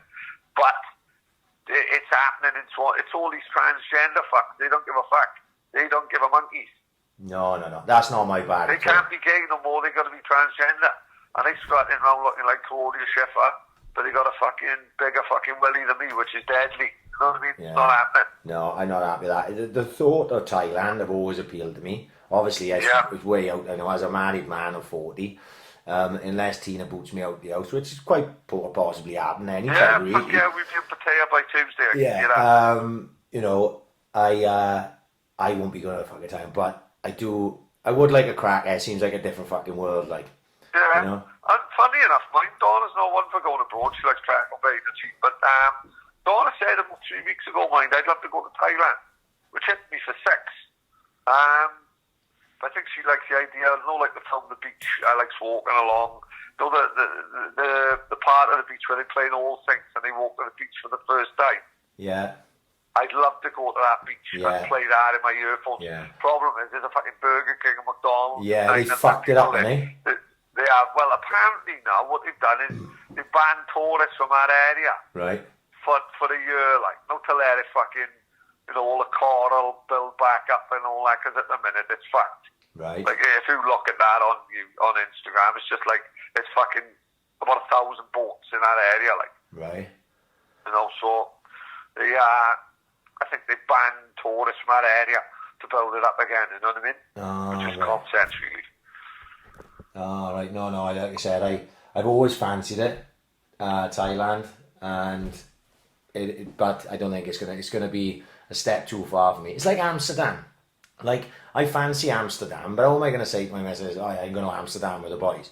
She's gonna think, "Oh, you the dirty fucker, you can definitely be down a red light district," and I'm like, you know, that's why I've never been to Amsterdam. You know, I may go and do some mushrooms, like, but that's not what my missus is going to think. She's probably going to think you're down with all the brasses. But, so, no, Thailand, the same as Amsterdam, you're hardly going to go there while you're a married man, you know what I mean? You of course. Right. This same question came in a couple of times. So if I got the same question a couple of times, I added both people's names. Now, this was from Jordan Palmer and from Craig Speakman. When is the next AiC live happening? Well, whenever they fucking want it to be. Who the fuck knows, genuinely, at this point, innit? Yeah. You know what I mean? This is one thing I'll be honest about. I haven't spoken to you about this, Pad, but there's part of me, right, that doesn't want to do another one, right? Right, okay. So hear me out. That night there was our fucking Spike Island, like, right? Yeah, of course it was, yeah. That was like, it went perfect from start to finish. Right, it was a fucking great night, and for those people, like the 60 or 70 people who came, they'll know what I fucking talking about, right? Because it was like this fucking electric fucking night where we had no idea what we were fucking doing. We went into it near enough fucking blind. You were more prepared than I was, which is the first time in any fucking podcast that we've done. We were steaming drunk. We managed to blag away fucking mullet, mate. Unbelievable. And then when you listen back to it, it sounded good. And I was like, fuck, I'm amazed. You know, maybe that only happened, you know, that one night can maybe only happen once. You know what I'm saying? Yeah. And I don't know if we can go and we can recreate that. I know. Is my concern. Is like, is it going to be like I have thought to myself, instead of doing a live podcast, like, just have a night. You know what I mean? This maybe in the bunkhouse, fucking. This is get fucking someone we love DJing, and just fucking have a night, sell tickets, everyone come. We're just gonna go on a fucking piss. We MC, introduce a fucking band, and then a DJ or something. You know, something along those lines. Like Crowdfest. Right, there we go. Yeah. You know, something along them lines would probably, instead of doing a live podcast, because truth be told as well, I felt a lot of pressure going into that to get it right. Yeah, of course. And it fucking didn't half wear me out. Like, I was fucked after it. It was like proper zapping, you know, chasing. Even on the day, I was fucking moving tickets around because people dropped out last minute, and I knew I had people waiting for tickets, you know, waiting list for tickets and stuff. That's the hardest part of it, isn't it? It was stressful, like, you know, so that was the hardest part of it all. When we went and done it, it didn't matter if we were fucking leathered. It could have been shit, it could have been good. It just so happened to turn out to be fucking great.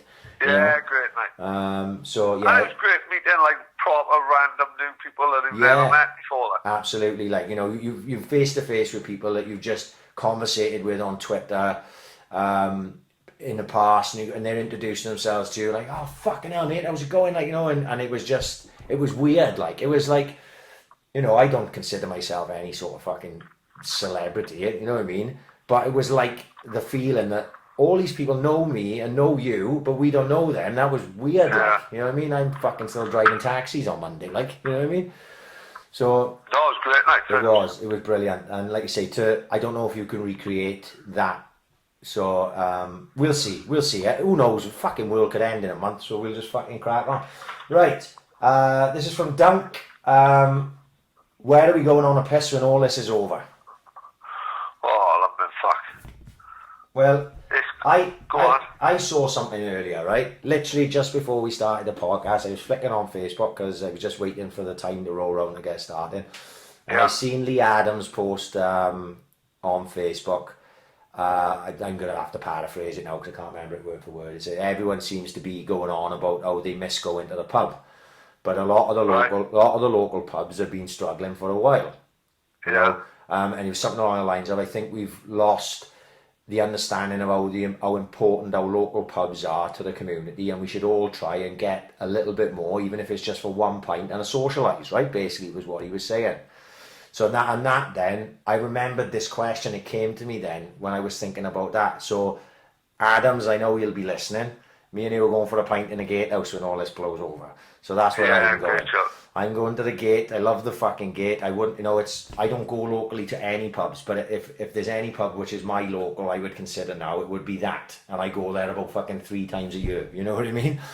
So, but that's where I'm going. I'll be in the fucking gatehouse having a fucking swill up with Adams and whoever else wants to fucking join me when all this blows over. Oh, that's a great job. What about you? I can't wait for the pint with the fucking football boys in the fucking Morris. I gotta be honest. You won't take half for granted ever again. No, that Saturday afternoon after the games, like. Yeah, fuck yeah. That's what Saturday's all about, isn't it? If only I didn't have to work on a Saturday morning, it'd be quite better. Yeah. But no, fucking hell. And I tell you what, we enjoyed as well. I remember, was it Stormons at Davy's Head? Yes. Where we went to the Cross Keys and that. I enjoyed that. Yeah, great. Swansea misses, like, I like an old-fashioned city centre pub, which Swansea haven't really got no more. The Quadrant Gate is shut, you know, and take away the Wine Street lot. The Cross Keys that day did remind me of a proper old-fashioned city centre pub. Sky Sports on the fucking telly, Corona £2.50 a bottle. Yeah. Sign me up, mate. I'll be to 11 o'clock. That's why. Fucking happy days. That's why I like. If you don't go out a lot, like I'm not interested in a Wine Street or any of that shit. Like, nothing whatsoever. That's why at Christmas time it's one of my favourite fucking swigs of the year. Yeah, Saturday between Christmas and New Year, in the gate, we get in there early, we do not leave. You know? And you just sit round playing pool, money in a fucking jukebox, fucking get smashed, talk shit to each other for fucking 6 hours, fall home when Vicky's kicking you out because you're shutting the fucking doors. You know what I mean? That sounds great. It's that is probably my favourite day of the year now. I look forward to it every year. So that's all I want to do. I'm not interested in fucking going into nightclubs or any of that shit. Yeah, it's funny, isn't it? Like, don't get me wrong. I love the only time you find me in a nightclub now is on Greg Pickett's night. Yeah. Got Eddie and Todd Terry coming to fucking Swansea. Got another massive name.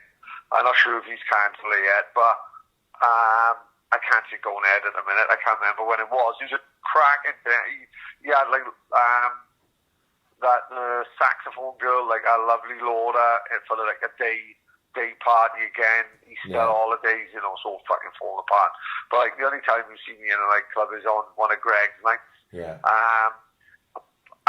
We all loves a gig, do we? You know what I mean? We love our gigs, but apart from that, mate, all day in the pub is just what we're about now. And whether it's me that age, like that's what we're all about, sitting in the pub all fucking day, jukebox on. I'm fucking happy. Sweet Caroline's on 5:30. Oh, sign me up, like. I'm getting a fucking tear in my eye, yeah. Right. Yeah, it is like, and then, you know, I'm like Dave's coaches in the pub, then. Fags and weed, blow and speed. Like those a line of crack. You know what I mean? Yeah. Right. This is from Griff, not our Griff that was on a podcast. This is from S Griffiths on Twitter. What the fuck is eggnog? No, I've absolutely no fucking idea. I've never had it in my life. Right. Donna loves an eggnog latte from Starbucks. It's dodgy for me because, you know, fuck, bear in mind, you know, no one go mad now. This is fucking 1982. It's a different time. But there was a black guy who lived next door to my grandfather who worked in a box factory up Forest Park. And my grandfather used to call him eggnog. George, his name was. He was a fucking hell of a boy. He was a cracking lad. Different time. Only black man in one went. What a gentleman. 6'3". He could have been Wilf Chamberlain, who used to play in the NBA, like you said. Lovely fella. My grandfather used to torture him. They ended up getting on, you know what I mean? He called my grandpa an old cunt and all that. It was fucking different time. Funny bloke, oh mind. He's fucking brilliant. George, I loved him. Wonder where he is now. He moved out the area, I don't know. Fucking knows. Could be anywhere now, never mind. Good. Eggnog lattes from Starbucks. Lovely. Donna fucking loves them. I've never had it. I don't even know what the fuck it is. Right. Tom Clayton, one of the old Bishop Go boys. Right, okay. Right, this is for me. What are your favourite Killer Evans or Caretaker Ivor Morgan stories from back in the day? Obviously, this is only from Killer Evans. Killer Evans was a PE teacher, right? And yeah. I never actually. There was one time, right? This is what he was like. You know, it's where he gets the fucking reputation from. I didn't like swimming, right? Now I know you're like a fucking seal, I knew, right? But man, honestly, God, they called me the one wine Greg Louganis. Right. Well, I didn't like swimming. For me, a swimming pool is for me to sit on the edge of and drinking a fucking cocktail. That's literally it, right? I got no interest in fucking swimming, right? So I would fuck about in swimming in school. I would always be fucking bombing someone or dunking someone's head under the water when we're supposed to be doing widths. You know what I mean? Yeah. You're supposed to be getting that black brick and then fucking... No, I was too busy fucking around pushing people in and shit. So I got in shit with Killer Evans, right? So he fucking, Bridmore, get out the fucking pool. So he pulled me out the pool right in front of everyone. He said, sit there, and I'm sitting now on the like fucking just outside the pool, sitting down. He pulled out a fucking hose, right? And fucking, he pulled out a hose and he fucking turned the cold water on. And he sat me there for about 2 minutes, right? Fucking soaking me with cold water. I thought I was gonna have fucking pneumonia. They wouldn't get away with shit like that now. This is like 1993 or some shit, like, you know what I mean? Oh, of course we could. Like, I didn't have the fucking hose up my hole probably in that day and age, like. But that's what he did to me. He fucked me up. I remember being really fucked. Like, I went home, I was fucking, I had the chills, everything, proper fucked me. Yeah, probably could have got him in a lot of shit for that, but it didn't. But that was the only run-in I ever had with Killer Evans. Whereas Ivor Morgan, who was the caretaker, was my fucking hero. I loved him. He was just a caretaker, but he's a legend in Bishop Gore School, right? He ran all the football teams every single year. If it wasn't for fucking Ivor Morgan, there would be no football in Bishop Gore because Bishop Gore is a rugby school, right? Really? So yes, absolutely. Bravo, innit? Full on fucking rugby school, right? So we were like the fucking cast-offs, you know what I mean? We'd all the hillbillies and we'd be coming down from Mount Players and the sand fields and places like that. And obviously Mumble's boys played football as well, like Gav Curtis, Allenson and Tom himself. Tom was a good striker, he's from down our way. So, but if it weren't for Ivor, there would be nothing.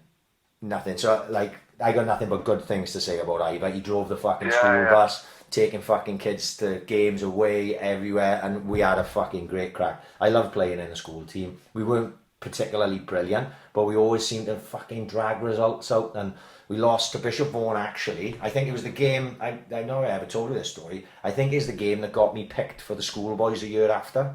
It was in 1994, so I would have been under 14s. And I thought I should have gone to schoolboys that year, but I didn't get in anyway. And we beat Penlan in the semis. They had a hell of a side, right? David Colfer, Mark Evans, Gareth Rowe, right? They had a fucking really good side. And we beat them on penalties in the semi-finals, right? They had an off day. We had the game of our lives. It was just one of them, right? So we played Bishop Vaughan up the Morva, not on the centre pitch, but out on the outside pitches, right? And Bishop Vaughan had a hell of a side, right? Issy, Anthony Wright, who else was in my year up there then? Fucking hell, I can't remember. But they had AC and anti-right. That's all you need to fucking know for starters. Yeah, right? fuck yeah. They had a hell of a fucking side, right? And we ended up losing 4-0. But I had a fucking really good game. You know, it would have been more if I hadn't been making last-ditch challenges. Yeah. Just one of those games. And I ran across to make a tackle on the sideline, right? And Colin Green, who was the fucking schoolboy manager, was standing on the sidelines right towards the end. And he was holding the cup, right? And I hurtled into this challenge, man and ball, bang, smashed the ball off the pitch. It hit Colin Green and smashed the fucking trophy to bits.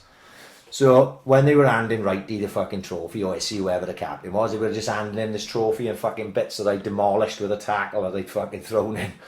And I genuinely think, because Martin Evans and Colin Green were there that day, and I genuinely think that pretty much what got me into the schoolboys in the next year was that performance. Yeah, I've always thought that. Like, but I love Bishop Go Football. I loved Ivor Morgan. Not so much Killer Evans. Right, Joe Burgess. Big Joe, been enjoying Joe's Instagram videos. He's not a well man, which I've got a lot of respect for. You know what I mean? And I like this question too. If you could go back in time to any gig, fight, football match, what would it be? His choice: gig would be Spike Island, fight would be Calzaghe Lacey, and match would be Argentina England 1986 World Cup. I love that. That's good. Yeah. Go on, then. You go first. It's hard for me with the gig thing because that suits you more than me. You know. Yeah. I'm not really like massive gigs, but there's many live shows that I like, but I'm not really. I couldn't really pick a certain gig out. But Queen at Wembley, but that would be very. I love Queen. You know what I mean? But it's very sort of, everyone would pick that, wouldn't they? You know what I mean? Live Aid. Incredible. Live Aid, and if in particular to see Queen at Wembley there, that would be my fucking choice. Funny enough, Live Aid would be up there simply because it just becomes iconic, doesn't it? That whole Live Aid thing. The Sex Pistols played in like a place called the Free Trade Hall in Manchester before they were famous, and it's one of those gigs where everyone from Manchester says they was there. Right. Like bollocks, there's about 50 people there, like. Yeah. And people who were there that night, they reckon, like Tony Wilson was there, a few members of a band called Certain Ratio, all Peter Rock, Bernard Summer, Ian Curtis, who ended up forming Joy Division and New Order. So like it basically was one of them iconic gigs that set the Sex Pistols on the road to fame. That Oasis gig in the Boardwalk, when he was playing the Boardwalk in Manchester, or the gig they played in Glasgow where they got spotted by Alan McGee. You know, that must have been iconic. Imagine being there and seeing them for the first time. Spike Island, like you said, incredible. Madonna played the Hacienda on a Tuesday night. One random fucking Tuesday, dead, but 30 people in there. Daft Punk played Coachella. Right. And it was like what they reckon, it was Daft Punk's coming out party. Right. You know, it was when Daft Punk really fucking sort of made it. They reckon they just done a massive screen full of visuals, and it went down in history, like, you know what I mean? Dean Roselli singing karaoke in the Star on a Sunday night. Always a favourite. That was up there with iconic, Mike, wasn't it? Jippo singing Angels, Robbie Williams. Yeah. You know, boxing fight. Imagine being there. I think it's the obvious ones, isn't it? Imagine being at the Rumble in the Jungle, build up to that fight. Yeah. Gatti Ward 1. Imagine seeing that on a fucking. I think I was on like a random Wednesday HBO fight night. It wasn't for no titles or anything, was it? Yeah. And then maybe Agler Earns. Imagine seeing that. 3 rounds of blood and guts and thunder. Fucking incredible. For me, obviously, I don't know how many times I've answered a question similar to this, but a fight is Ben McClellan for me. Oh, incredible. It's, imagine the atmosphere there, because you know Ben's the massive underdog. He's fighting this killer from America, ranked number 2, I think, pound for pound. When you know Ben is fighting him, but it's in fucking the UK, so he's got the home support. So the atmosphere must have been fucking mad. Knocked out of the ring in the fucking first round, the comeback, everything. You know, it's my favourite fight of all time. I could watch it over and over and over and over. And for me, obviously, there's a lot of sadness to come after it with what happened to McClellan.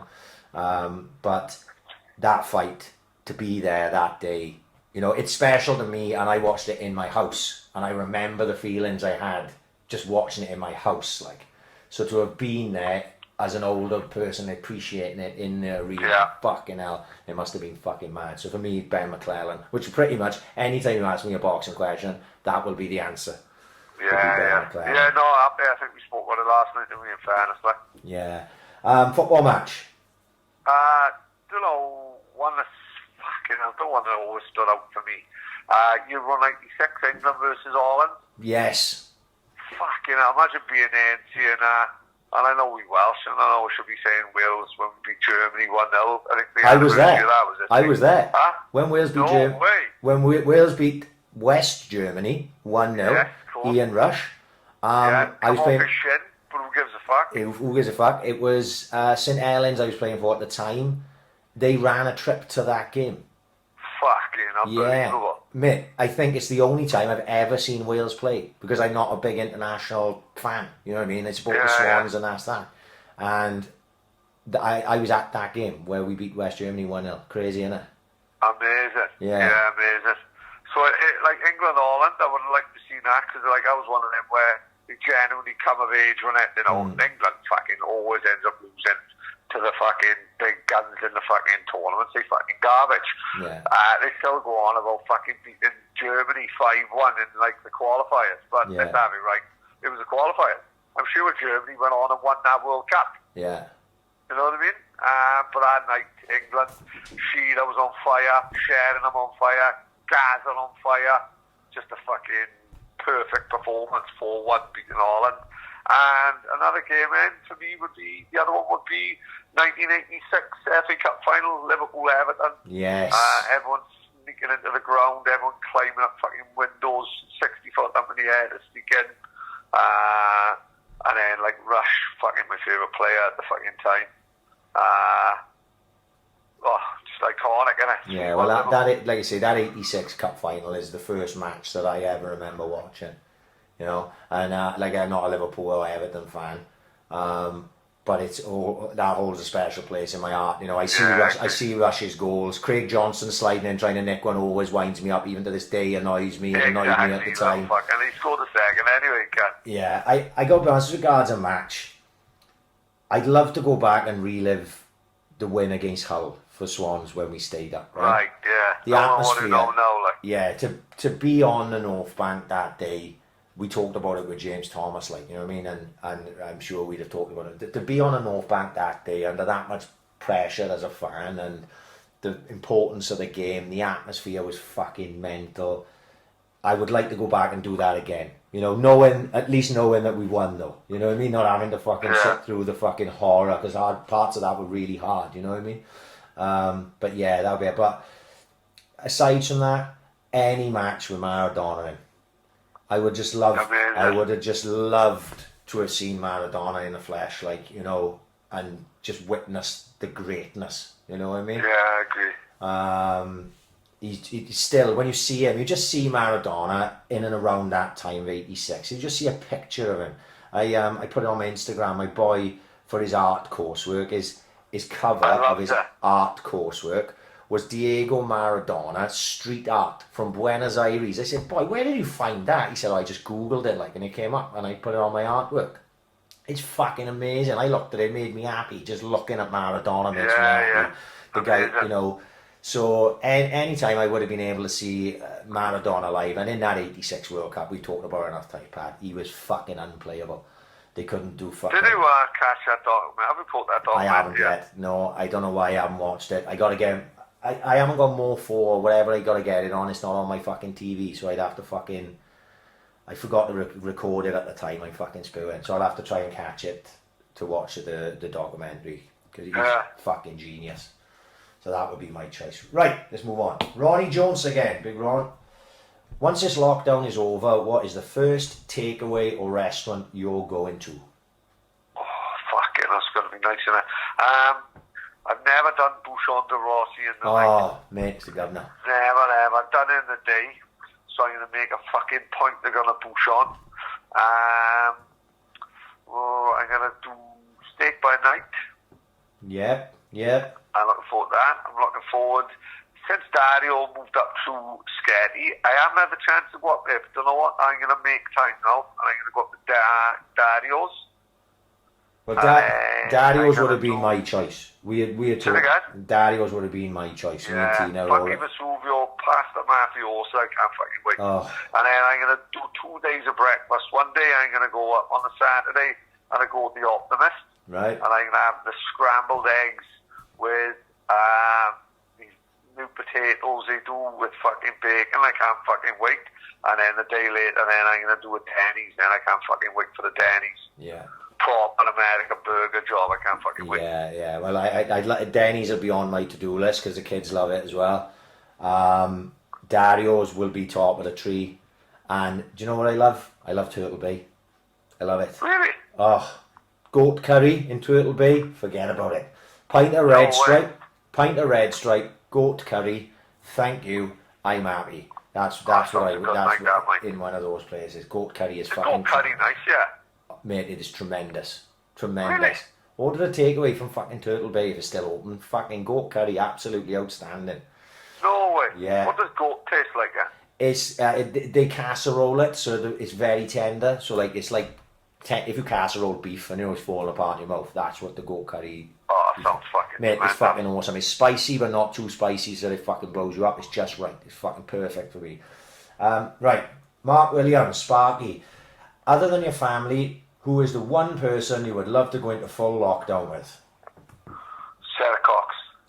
Sarah Cox, is it? Big Sarah Cox. I'm a big fan of Sarah Cox. Or old school 90s, Charlene Spiteri, she can play the guitar for me again. She can serenade me as I'm walking around with my balls out like. Well, I'm going to go with Harley Dean. So if you want to go on Pornhub and check out Harley Dean, that's my suggestion for anyone to check out tomorrow. She's my current. Obviously, this is because we're not with our families. So if we fucking not with our families, I ain't to be stuck here with fucking Trevor McDonald, am I? Oh no, I get someone where they get their tits out and that. Yeah, don't get me wrong. Like you spend too much time with anyone, you'll go fucking nuts. Like you know. So, yeah, fuck yeah. No doubt I'll end up putting the guitar for Charlene's fucking suite. Yeah, don't worry about that. In this hypothetical situation, I'm thinking short term, and check out Harley Dean on your chosen porn channels tomorrow. Right, I will. Gareth Robin, time or escape? Hard to pick mine. Two totally different places. Yes. Listen, was there any better fucking place than Escape when he turned right and he was soaking in E and he was sitting down on the step? Look at that night. Listen, this night is about 25 years ago and we're still talking about it this day. Yeah. When me, you, Paul McCannell, all in there, goes back to Paul McCannell's house, absolutely off it. Yeah. But like, how good was Escape in them days, man? It was there, like. I'd have to choose Escape. I don't get me wrong. Yeah. I had some great times in Time, except for when I got fucking glassed in it in the year 2000. But you know, I like Time. I like Ritzy's and Central Park. You know what I mean? That's when we first started fucking hanging around. It was Ritzy's and fucking Central Park, wasn't it? You know, but I enjoyed Time. But Escape at that time, like we were lucky enough to be part of what I think is considered the sort of prime of Escape. Oh, the best time in maybe clubbing history, but without doubt, Swansea clubbing history. Like even when you talk about Time and Ritzy's and Time and Envy, listen, it was like a different era. It was like they were more like fun pubs, weren't they? Like West Buzz and fucking. I was thinking the day of. I remember watching Bruno versus Oliver McCall on a Saturday night in West Buzz. Right. And the old pub was watched. You know, he had a DJ, but he turned the music off and he was watching it. It was more like a fun pub. Yeah. Sort of era. This is how. If we went to somewhere like Nice or somewhere, or like Haverford West, where there's just a couple of pubs in the town. Yeah. I think it'd probably be better. There was less choice for us, but what we had, we knew we had. Everyone was going to the same places, so you knew every single gang of fucking people. We'd have the Mansell lot there, we'd have the Propeller lot there, we'd have Carly Draper and Emma Jones and Kelsey Ashmore over there, we'd have Maxine and Em over there, we'd have all fucking, so you knew all the boys over there, you know, all the girls, and every gang of fucking sort of grown up together, really, innit? You know what I mean? Like, you see them people now in Pete Tong and all that, like Kate Edwards and all that, and everyone's fucking fussing and having a laugh and having a good time. Yeah. And it's like, it was just a great era to be going up, I think, you know what I mean? Yeah. I just fucking loved it, and I wouldn't change it for the fucking world. No. I look at people, kids, now when I do get fucking, you know, I'm a little bit gutted from that. I look what they got up and down in town, and it just ain't the fucking same. Like, it's nowhere near the same. There's no character there. Nowhere near. No, there's no character there. You know, No, and don't forget, just before we was going, mine, town was like old-fashioned as fuck, as in, you know, it was proper, like, black fucking shoes, white socks, black trousers, and then just as we were starting to go out, you had, like, the Martha's era, where people were wearing jeans in town, and it was just a fucking great era for nightclubs and pubs from Swansea. Like I said, the Kingsway, it was fucking famous for Britain, wasn't it? And we might have only had, what, 1, 2, well, no, say we had 12, 13. It was all full, it was all busy, it was all cheap, it was all a good laugh, you know, everywhere he went. I can't think of any. We've had great nights in Europa, we had great nights in Liberties, we had great nights in Mothers, both sets of quids in. You never had a bad night. Whispers was always great. Ritzies, if you wanted a big, let's be honest, 2,500 super club every fucking Friday and Saturday. Yeah. Where's that now? You know, there is no nightclubs in Swansea. I think Fiction is it. What's the one that opens late as fuck by Jubilees? Oxygen, is it? Yeah. You know, well, we've got 2 nightclubs now. There's no nightclubs in Swansea. No. Whereas we had fucking Escape, we had Ritzies, we had Shades if you wanted all that. Barons. Imagine Barons was open now for us. We're 40 years old. Yeah. Barons would be where we go. Yeah. There is no Barons in Swansea, like. Where do anyone over the age of 30 go? We could have gone to Shades, we could have gone to Barons. Different era, mate. Totally different era. Absolutely. Right, this is for you, Pat. Joe Reese, when's Donna going on the podcast? Whenever she fucking wants, mate. It's entirely up to her. Loads of people tell well that today, you know, fair. We should get her on sooner than that. In fact, if ever there's a time to get her on, it's now the apocalypse is on, isn't it? Well, fucking hell, set it up, Pat. You know what I mean? It's right enough, yeah. You know, it's obviously, like we've spoke about, Donna is our biggest fan, probably. One of our biggest supporters, especially on your end, obviously. She messaged me earlier to show me that she got a new chair for when I come over. Mate, I'm swinging about in there as we speak, mate. Yeah. I'm like the Wolf of Wall Street. It's fucking great. I got 2 Quaaludes on the table just especially for it. So I know how serious Donna takes it, as well you do as well. So we'd love to have Donna on, and Tina. That's what we've talked about, having the 2 of them on. Tina's not. I know Donna's keen. I can't wait to stick our keys in the ashtray. Yeah, fucking hell. Tina's not so keen because she just feels nervous. Like she's like, shut up, chuck a couple of wines, and he won't shut you up, you twat. But exactly. I'll be humping on a new chair before we say fucking wet willy. She'll be fucking humping new. She has a few glasses of wine, you know. She's fucking like. Right, Mike Watts, the 3rd member of the AiC podcast. Exactly. He's like the like George Best. He's the 5th Peter. Yeah, right. That's what happens. I'm going to send Mike a few podcasts so you can check them up on YouTube. Right. Do you think attendances at football will rise once the pandemic is over? 100% yes. Because people will realise how much they fucking missed it. Yeah, I agree. Even if it's I also mind, I don't think people are going to put up with any of this shit, mind. So like what's happening with the Tottenham thing. What's happening with the Tottenham thing the last couple of days. Tottenham had a perfect chance to set a precedent with all the other football teams, like and sort of pay the staff's wages. Yeah. But they just went totally the wrong way about it, and they're going to go from everyone's second favourite team to the most hated team in the fucking country. Yeah. You know what I mean? Because they haven't shown no empathy at all, like, and it's fucking embarrassing, to be fair. Yeah, I think for certain attendances will go up, even at the Swans. You know, people will get 100%, even if it's only in the short term. But I think a lot of things like that, like I talked about. I think you're going to see a massive shift in the way people look at football and the way the way money's spread and the amount of money's paid. But on the other hand, it could be totally wrong, and everyone could just go back to like the way it was, and everyone forget about whatever happened. Yeah. But like, I honestly think people will be looking at society and thinking, how the fuck are these fucking 18-year-old kids on fucking 80 grand? And is fucking NHS workers going to food banks? Like, just don't seem right, does it? Yeah, right. Mark Swinglehurst, is working from home as good as Paddy thought it would be? No, it's a fucking nightmare. Absolute fucking nightmare. Like I said, the only good thing about it is I'm having fajitas for breakfast. I don't give a fuck. But all my mates are fucking drinking fucking wine at 9 in the morning and smoking blow at 11. And I'm fucking finishing work at 8:45. Something went wrong somewhere, didn't it? Yeah. You know, I ain't fucking J.R. Ewing. I'm a fucking postman. I know. You know what I mean? That's not fucking... Don't make me out to be saving the world. I want to be in the house watching Ozark and fucking take taxi. You know what I mean? Ridiculous state of affairs. Right, Neil Parry. Chinese Chinese or Indian?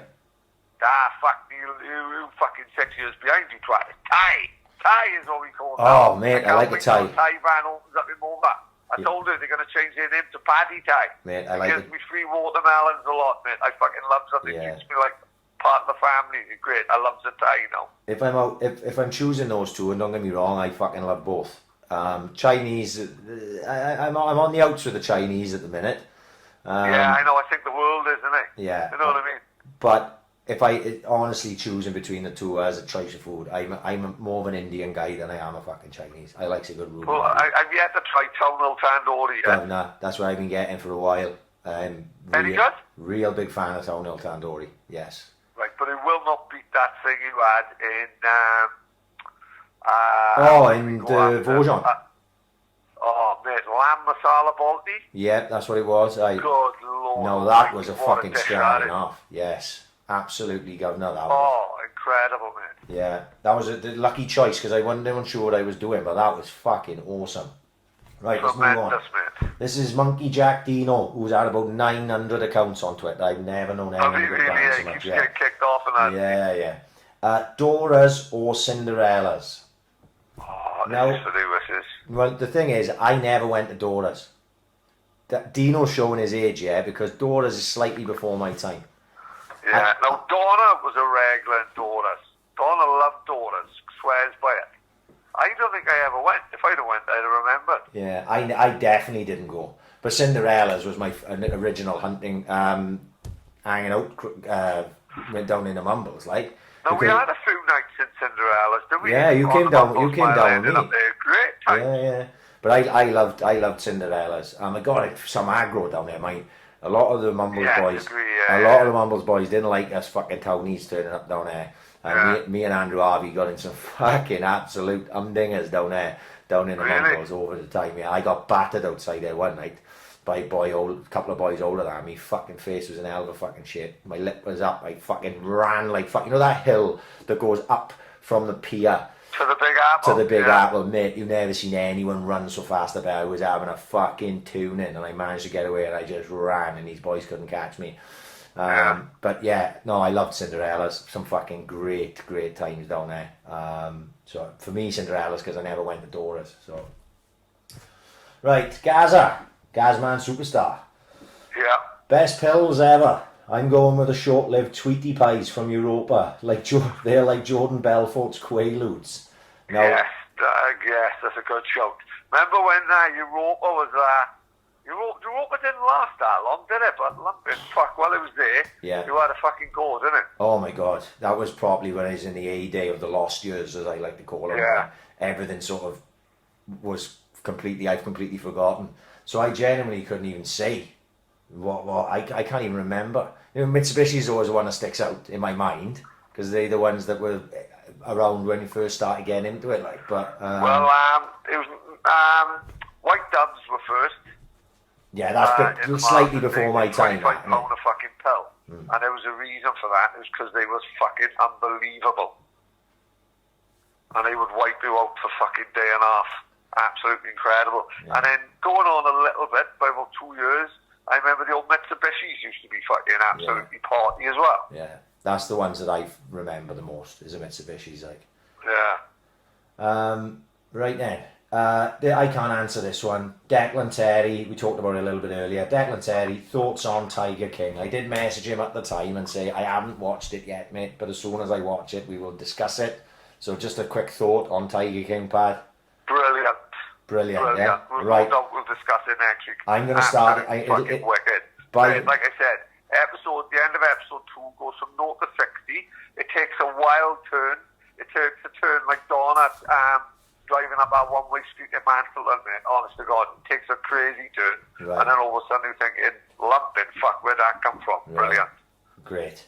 Oliver Ricks, Big Rixie. What show are you rewatching now? Nearly everything else has been binged. Now, obviously, this must be hypothetical because I'm not actually rewatching anything at the minute. Yeah. But I have been considering, for a while now, watching The Wire again. I love The Wire. I've been thinking about delving my toe into The Sopranos again. Really? So I know Louis rewatching The Sopranos. What? Louis, because I spoke to him this week. Good. He's into season 3 of The Sopranos on a rewatching. I just recently last year rewatched The Sopranos, so I'm not going to be on The Sopranos again for a while. But I am thinking about rewatching The Wire, and obviously because Better Call Saul is I reckon Better Call Saul's got about a season and a half left, I would reckon. Right. And then once that is done, I'm definitely rewatching Breaking Bad. So, good show. You're going to go straight into that. Straight through. So chronologically then, obviously Better Call Saul is newer than Breaking Perfect. Bad. That's a great show. Chronologically, it will work. Like, so that was what I've been planning. What about you? Is The Wire that good, right? I love it. I absolutely love it. I saw 2 series. I just don't know. I didn't stick with it. I proper engrossed myself in it, right? So like I read the books. The book by David Simon called Homicide, a year on a killing streets, right? What? And this is what The Wire is based on? Basically, yes, right? So David Simon, who wrote The Wire, right? He's a journalist, right? Right. And he spent a year with the police force in Baltimore, right? And he's on the street with the police force, right? And he wrote the book called Homicide, Year on a Killing Streets. Then he also spent tons of time in the streets with the heroin addicts, right? Right. The dealers, the full hog, and that book is called The Corner, right? So what they did was they made a mini-series out of The Corner, right? 6 parts, right? It's like a precursor. A documentary or a show? No, it's a proper show, but it's based on his book. Then when they made The Corner, it was so successful as a HBO miniseries. They obviously it came out then. He wrote The Wire, and The Wire became fucking huge for HBO. Yeah. Before The Sopranos, sort of in and around the same time, but I think The Wire was Wire's more Oz type of territory. Sort of before Sopranos, Oz, right. The Wire, Sopranos come slightly after. I love The Wire. I've watched it. I've watched the 5 seasons 3 times front to back. It's one of those ones that I will click scenes from episodes on right, YouTube. Yeah. I understand. I like going on YouTube. You'd be surprised. Like loads of Sopranos videos on YouTube. Yeah, same as so me. Like yeah. You'll say like Artie Pucco the chef. Yeah. He'll have like all of Artie Pucco scenes from all the 5 series. Yeah. And like Paulie Walnut cutouts, and it'll just be like half hour of his cutouts. Brilliant. Yeah. Like I could do that all day. Yeah. No, like I said, there's a few, but I think The Wire is going to be the next one up for me. Right, this is from Reese. Progress report on Paddy's bike riding and use of washing machine. Bike riding, I've gone out and fucked that off till the next global pandemic. Right. I went until his bike out the back of the lane and fucking drove in the next door bin. Broke the fucking lid of the bin and he broke my ankle. Bike through the bike's gone. Won't be fucking going on that bike again. Washing machine. My washing machine's different to everyone else's. It's like something from the Starship Enterprise, mate. Honestly, I went to wash my pants, I ended up fucking putting the fucking dishwasher on. So I've knocked that on the head. I've knocked them all on the head. No bike for me till the next global pandemic, and no washing machine. I'll leave at the door. Fuck that, it's not for me. Yeah. I'm a man's man, mate. You know what I mean? I'm old school. I shouldn't be born in the 70s. She can do the washing up. She can do the washing. Simple as that. Right, this is from Rocky. Your solutions from the 1920 football season. Now, we sort of already brushed over this in a way, but I don't know if there is a solution. Is my answer to that. Oh, fucking hell, again. Part of who says you've got to finish the season, part of who says, fuck it, it's bigger than that. What are we going to do? You know what I mean? There's nothing you can do or say, is there? There's no right or wrong. There's no right or wrong fucking answer. And it's going to take clever people than us to work out what to do. Like, you know what I mean? It's a fucking absolute mind fucking it. Let's be honest. Yeah. Someone's getting fucked over no matter what happens. Big time, man. Right? Big time. There's no one that can come out. Nobody can come out of this 100% happy. It's just as simple as that. It's just not going to happen. Exactly. Right, Chris Richards. Most extreme place you've taken a shit. To know we're not going to believe us. I don't think I've ever taken a shit outside, mate. I have, and that's. You know, I honestly, you know, and I'm sure I remember, but I'm like clockwork. I am like, you know, I take 5 or 6 shits a day. You know, but I've never been caught short. Not like when Mark Barrow said, you know, he always used to get caught short and he'd have to, you know, wipe his fucking ass with a sock and that. Man, I've been with him when he's been fucking caught short. Measures. Yeah, no, I'm the same as you, mate. I never need. One time I went out running, and I got caught short. But thankfully I was on the prom, and I ran towards. Obviously, it's the secret now. It wasn't the secret at the time. It was the 360 cap, and I was fucking going big guns to get there. And thankfully, the toilets were open, and that was as close as I come to fucking shitting myself ever in my fucking life. But I did. It actually ties in with a question we got later on, but I got in a right shape in Malia in 98. I'll tell the full story later when we get to this question, right? I was in a right shape in Malia in 98, and I got caught short, and I stumbled into a field and had a dump in a field, right? Walking back to our fucking hotel, stumbling back to our hotel, I said, I'll tell the full fucking story later, but that was probably the most extreme. No bog roll, nothing, just literally shit in the field, and up with the fucking Ralph Lauren jeans and away we go, like, you know what I mean? Yeah. That was that. So, yeah, that's mine. But normally I don't have a problem with that. I got caught at football food and I was so pissed up in a way end of some fucking, like Bramall Lane. I woke up with my fucking jeans around my fucking ankles, leathered, sleeping on the fucking toilet and things like that. So everything like that. But yeah, not too extreme with the old shits. Right. No, I know. Sam Boy. You have the choice of knowing the real truth on one of the following: 9/11, JFK assassination, Madeleine McCann disappearance, Clinic murders. You can only choose one, but the one you choose, you'll know what happened. Give your reason why. Madeleine McCann. Right. Because, fuck me, right, 9/11, if there was a conspiracy with 9/11, you know who's done it, who looks to gain the most money. We said last week, like I said, the woman robbed hand wash from the fucking Optimist. I could see inside her, I could see to her eyes, I could recognise that face if I seen it now. I'm yet to see a plane at the Pentagon. Yeah. And that's 20 years. And it's the most photographed fucking building in the fucking world, and I've yet to see a plane hit the Pentagon. Yeah. JFK, I think it was a poll done in America, and like 70% of Americans don't think Lee Harvey Oswald was the killer. And there was papers that was to be released this year. No, because it was like 50 years after the event. It was locked away in Time. Yeah. And they said, like, you know, these papers will not be shown.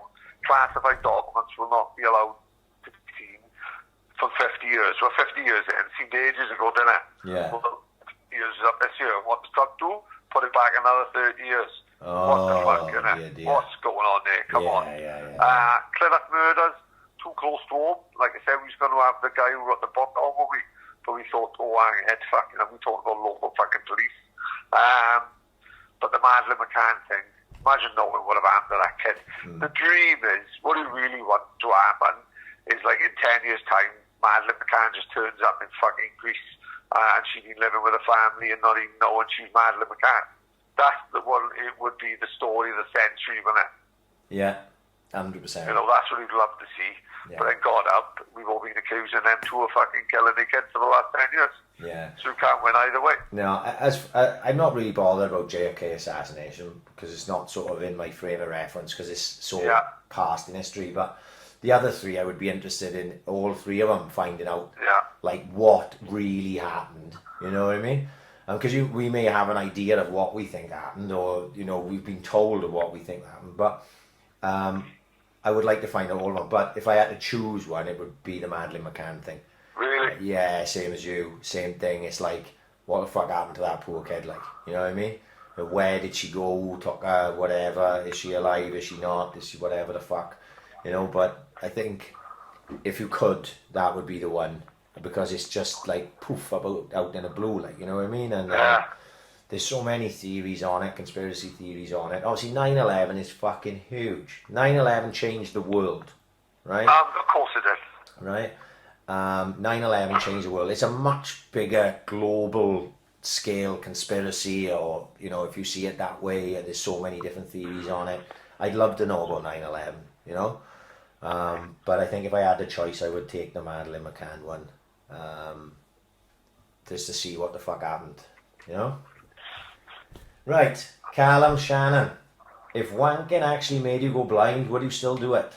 Do you think 100% of the male population would be blind? Pretty much, yeah. Listen, it would suit me because then I get my way, when I always wanted the eye patch, and I've told you before. Yeah. I would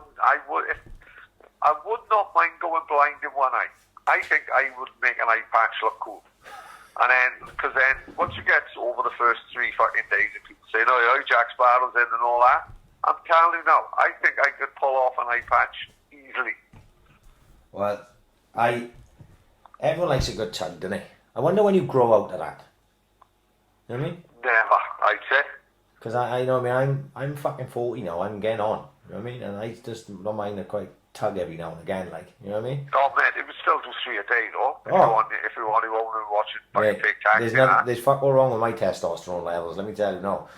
You know, I can't go for the piss in the morning, I gotta let it settle down, you know what I mean? Otherwise I'm pissing up at the fucking wall, you know what I mean? Yeah, I know, it's a mad old thing. Going back in the 90s, mid-90s, there was, the internet one around it, and it was all on papers, and I remember on Fizz magazine, you could buy testosterone in a bottle, and apparently it attracted women, didn't it? Right. Apparently, and I bought it, and I took it to Buttman's. We went to Minehead with the things, I took it with me, and I fucking sprayed myself in it. Couldn't pull my fucking hamstring, didn't get one fucking bird with me. Randomly, and I sprayed Phil Dennis's clothes with it. Right. Lumping, fuck. Phil Dennis was banging Jackie for about 3 days solid. I couldn't fucking believe it. Didn't work on me. It must have only worked on diabetics, which would work on me now. And fucking get it. Next time he goes away and avoids all day and have a bath and testosterone. Fuck it. Right. The real JC, Jack Carter. Top man. What's the worst state you've ever been in while on the piss, and what happened during your session? Now, this for me arcs back to the shit in the field thing, right? So I think I've told this story on here before, but I'll blast through it again, right? Malia, 98. I don't really get like that fall down drunk that I used to get anymore. Like I get but you know, when you're a youngster, you get proper spanned, don't you? You know what I mean? Yeah. And we were in Malia, and me and Robbie's, we were giving each other shit. They were fucking, I'll drink you under the table, blah blah blah. And Robbie's took me to the fucking cleaners, right? On a fucking session, right? We were in the zoo. Big shout out to the zoo. What a fucking place. That was one of my favourite nightclubs. Was when I fucking tremendous. So I travelled halfway across the world, ended up pulling a bird from fucking Pemplass. Got right this good. So we was in the zoo, me and him, and he's fucked me, right? I'm fucked. No head on the bar, shapeless.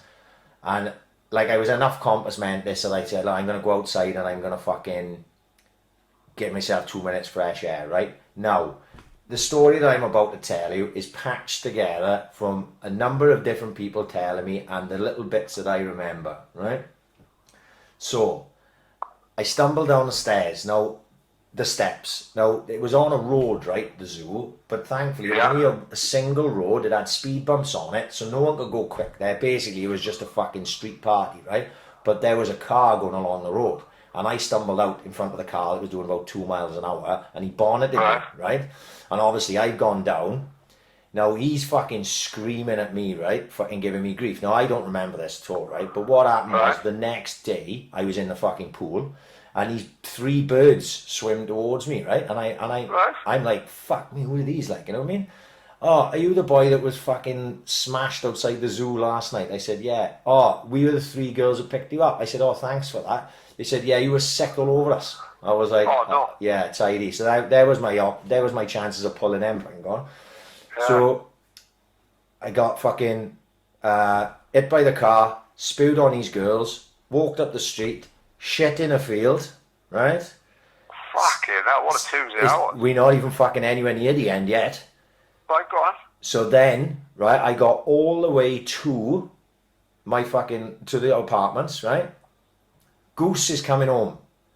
And Goose can see someone on the first step up of scaffolding, right? The first level of scaffolding, legs hanging off the end on the scaffolding. He's like, who the fuck is that? It's got to be one of the boys, probably white Reebok Classics on, like.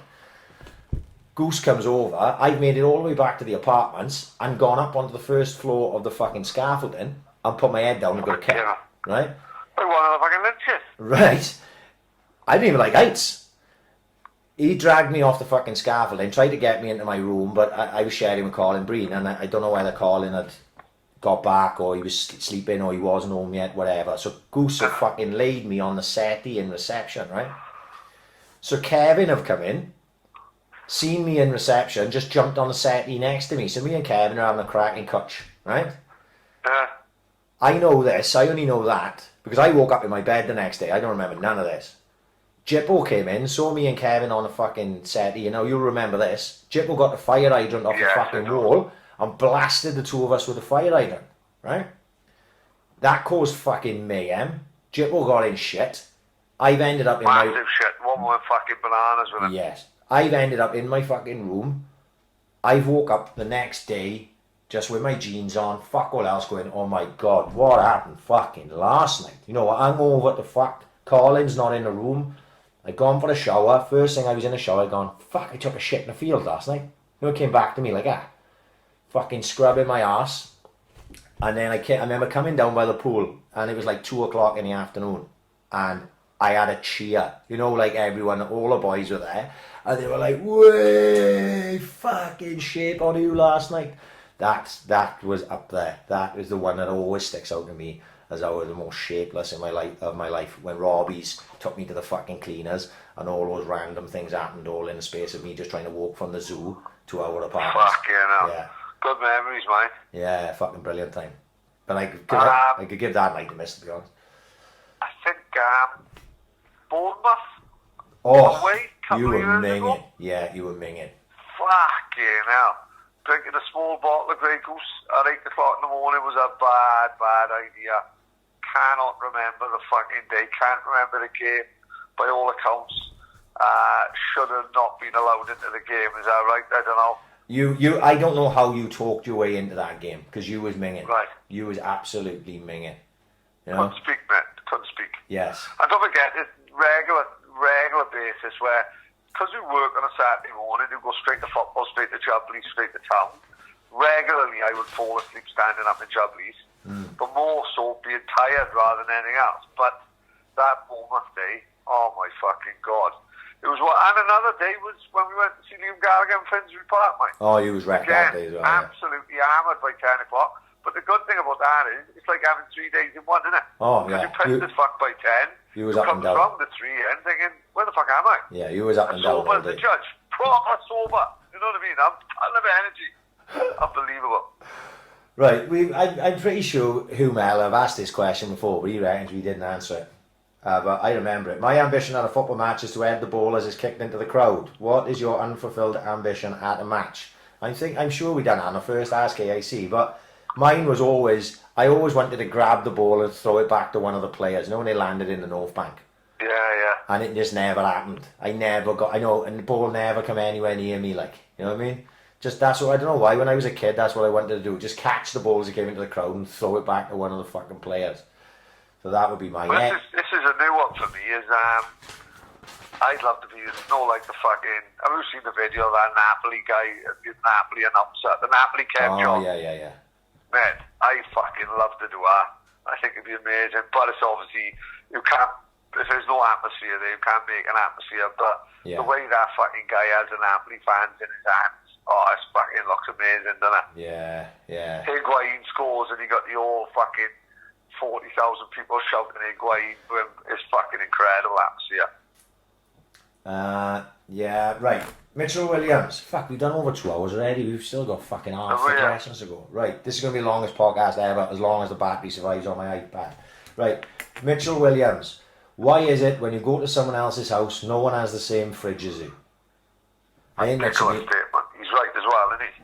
I've absolutely never, something I've ever considered before in my life, but now I will be looking out for that. Obviously, Mitchell. Yeah, unbelievable, isn't it? Mitchell himself have been on a fucking 273-day bender, I think. He's fucking one of my favourite people to follow on Instagram. He's fucking crackers. Absolutely blatantly ignoring the lockdown in Australia. I think he's just fucking getting leathered every night.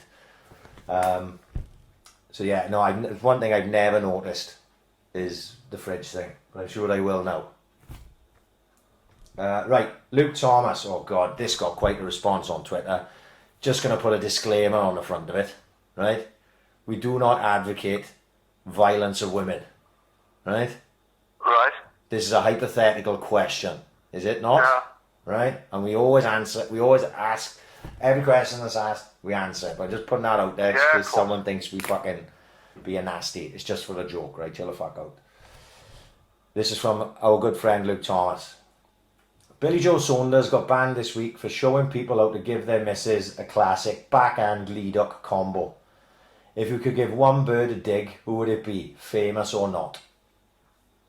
At the minute, it's fucking Donna. Right. We're just spending so much time in the fucking house, man. It's not something I had considered. There was this girl that slapped me, right, in Neptune's when I was about 16, right? Right. I was a mate of mine, Will Griffiths, who was from down now, he's from Mumblesway, like West Cross, I think. Will got himself in a bit of aggro, like a fight. He was pissed, he was, like, and someone tapped me on the shoulder and said, right, anybody get over there, Will's going to be fighting now. And like, I just went over and I pushed him to the side and I stepped in the middle and I was trying to diffuse the situation, truthfully. Yeah. And this girl, you know, we get them girls who should know better than to stick their fucking oar in. You know what I mean? Yeah, of course. And this girl decided to stick a fucking oar in. And obviously I'm quite obviously a fucking from town, like, you know what I mean? Yeah. I'm rolling up in the Reebok Classics and a fucking Nike Air Jordan t-shirt probably, like, or some shit like that. And she was a fucking proper surfy girl, like, and she fucking sat out to me calling me this and that, what a dog won't fucking like. And I was like, whoa, look, I'm just trying to break it up. He's my mate, like, you know? And she said something to me. She said, oh, why don't you just fucking grow up? Like, I bet I was trying to be, and I said, why don't you just grow some fucking tits, right? Nice, yeah. And this girl, she took a fucking Joe Frazier-like swing and she caught me clean with the open hand slap, right? Now, I'm not a violent man as such. I've been in my fair share of scrapes, but I wasn't at that time, you know? And it still hurts me to this day that I had to take that slap and let her get away with it, because she deserved a big boot in the twat. And I let it get away. So now we are 25 years down the line, and that's the first thing that came to my mind was that girl, whoever the fuck she was. I hope she stubs her toe in the morning. That's for me, for her slapping me in fucking 1995 or something like. Stuck with her to this day, like. Yeah, stuck with me today. And randomly, for seemingly no apparent reason, Sandy Toksvig. Yeah, I can definitely see her. I don't know why. The name Sandy Toksvig have always bothered me, and there's something about her and her no neck. I don't know what it is, but I wish I know ill will, but for the sake of this question, of course, I'll give her a little rib tickler if she fucking jibs me. There we are, Pad, your turn. Oh, you done Donna? I don't know. I've never really thought about it in fucking any man, woman. I've always been of the opinion, no mind, all this never it a woman malarkey. If anyone touches your family, I don't give a fuck with this man, woman, fucking gorilla, dog. Yeah. They're having a slap back and they straight away like, that's always baffled me. I'll be say, who never it a woman, but if a woman had tell you, then fuck me, they're going to have it, I think, innit? Someone hits your kids, someone hits your missus, you're going to go in all guns blazing, I think. I just can't think of one woman. Sandy Toxic is a fucking great show. Like I said, Donna going to be having a fucking shovel across the edge. She fucking keeps on. We keeps on living together for 24 hours a day. But apart from that, no, I think we're right. I can't think of anyone at the minute. There we go. Daryl Parry, if you could quantum leap to a period within your own lifetime, what would it be and why? Oh, we sort of did this earlier. It would be 1998 for me. France 98. Yeah, it's the late 90s. Late 90s, anywhere around. Going out. And then it's the early 2000s then when I meet my missus then. We had a good fucking 4 or 5 years before Tilly got born where we was literally out every weekend. We seemed to have loads of money, out all the time, just doing whatever the fuck you want, and it was good times to be around, like, you know. Yeah. This is Jordan on Twitter. We always get one like this, and I always think to myself, oh, my fucking old man and my old girl will listen to this. Would you rather sit on a chocolate cake and eat your dad's dick, or sit on your dad's dick and eat a chocolate cake? Right. There's no way my old man's willy's coming anywhere near my mouth. Simple as that. I'm of the same. For the sake of this question. That can't happen. I just can't let that happen. The chocolate cake will take away from the fact that my old man's penis is up my ass. Even that is a strange sentence in itself. Yes. You know what I mean? Just the fact, thinking of your old man having sex, never mind having sex with himself, is just a weird fucking story. But I always remember, it dawned on me once when I was about, it didn't dawn on me till I was about 28. I used to hear my mother in the middle of the night, not all the time, only fucking maybe 2 or 3 times, once every 6 months, I'd hear my old girl screaming for mercy, right? And I'd wake up in the middle of the night, I'd go, Mum, there's someone hurting you. And she'd go back to bed, Patrick, it's cramp. Now, it didn't dawn on me that it wasn't cramp until I was about 28, right? That's when it dawned on me that I thought, all them years, my old man was fucking rattling my mother in his 2-bedroom house, not showing no respect for his fucking 12-year-old fucking son. And it only dawned on me when I was about 28 that it was at it. Unbelievable, innit? No, Patrick, go to bed, I got cramp. Man, there's someone hurting you in there. No, I'm fine. Unbelievable, innit? Dawned on me so late in life, it's unbelievable. Oh my God. Right, there was one question that summed up the people who listen to the AiC podcast. That is pretty much it, but they're all fucking reprobates. You know, you've gone from fucking Euro 96 to fucking basically fucking bumming my old man. Yeah. You know what I mean? What hope is there for us, like? Charlie Collier, one of our old favourites, Big Charles. Yeah. Should Khabib, obviously we're talking Khabib Nurmagomedov, Tony Ferguson fight go ahead? I actually think it's been pulled now, isn't it? Because Khabib is not now. I know it shouldn't have taken it. It shouldn't go ahead anyway. No, it shouldn't go ahead. You can't have a fight that fucking big behind closed doors. What a waste. Yeah. You've got to have the build up, the week running up. You've got to have the, what do you call it? Embedded. You've got to have the build up. You've got to have the embedded with the cameras following them round. You've got to have fans in the arena. The weigh-ins. You cannot have a fight like that behind closed doors. No. It's been called off 5 times. Who cares if it gets called off another twice? Yeah. It's probably the biggest fight in the world right now, isn't it? Yeah, it's the biggest fight in MMA. You don't have that behind closed doors, for fuck's sake, of course you don't. Right, if it does go ahead, who wins? For me, I think it's a very interesting fight. I love Tony Ferguson as a fighter. Bit of a div, but I love him as a fighter. I'm a big fan of Khabib. If I had to bet on it, I would put my money on Khabib. I think he's one of the greats. But Ferguson is a live dog in that fight. Fucking believe you me. That's why it's such an interesting fight, because people know that Tony is a fucking madman and he could pull something out the fucking bag. So that's my opinion on that. Who do you want to win? Personally, I don't care.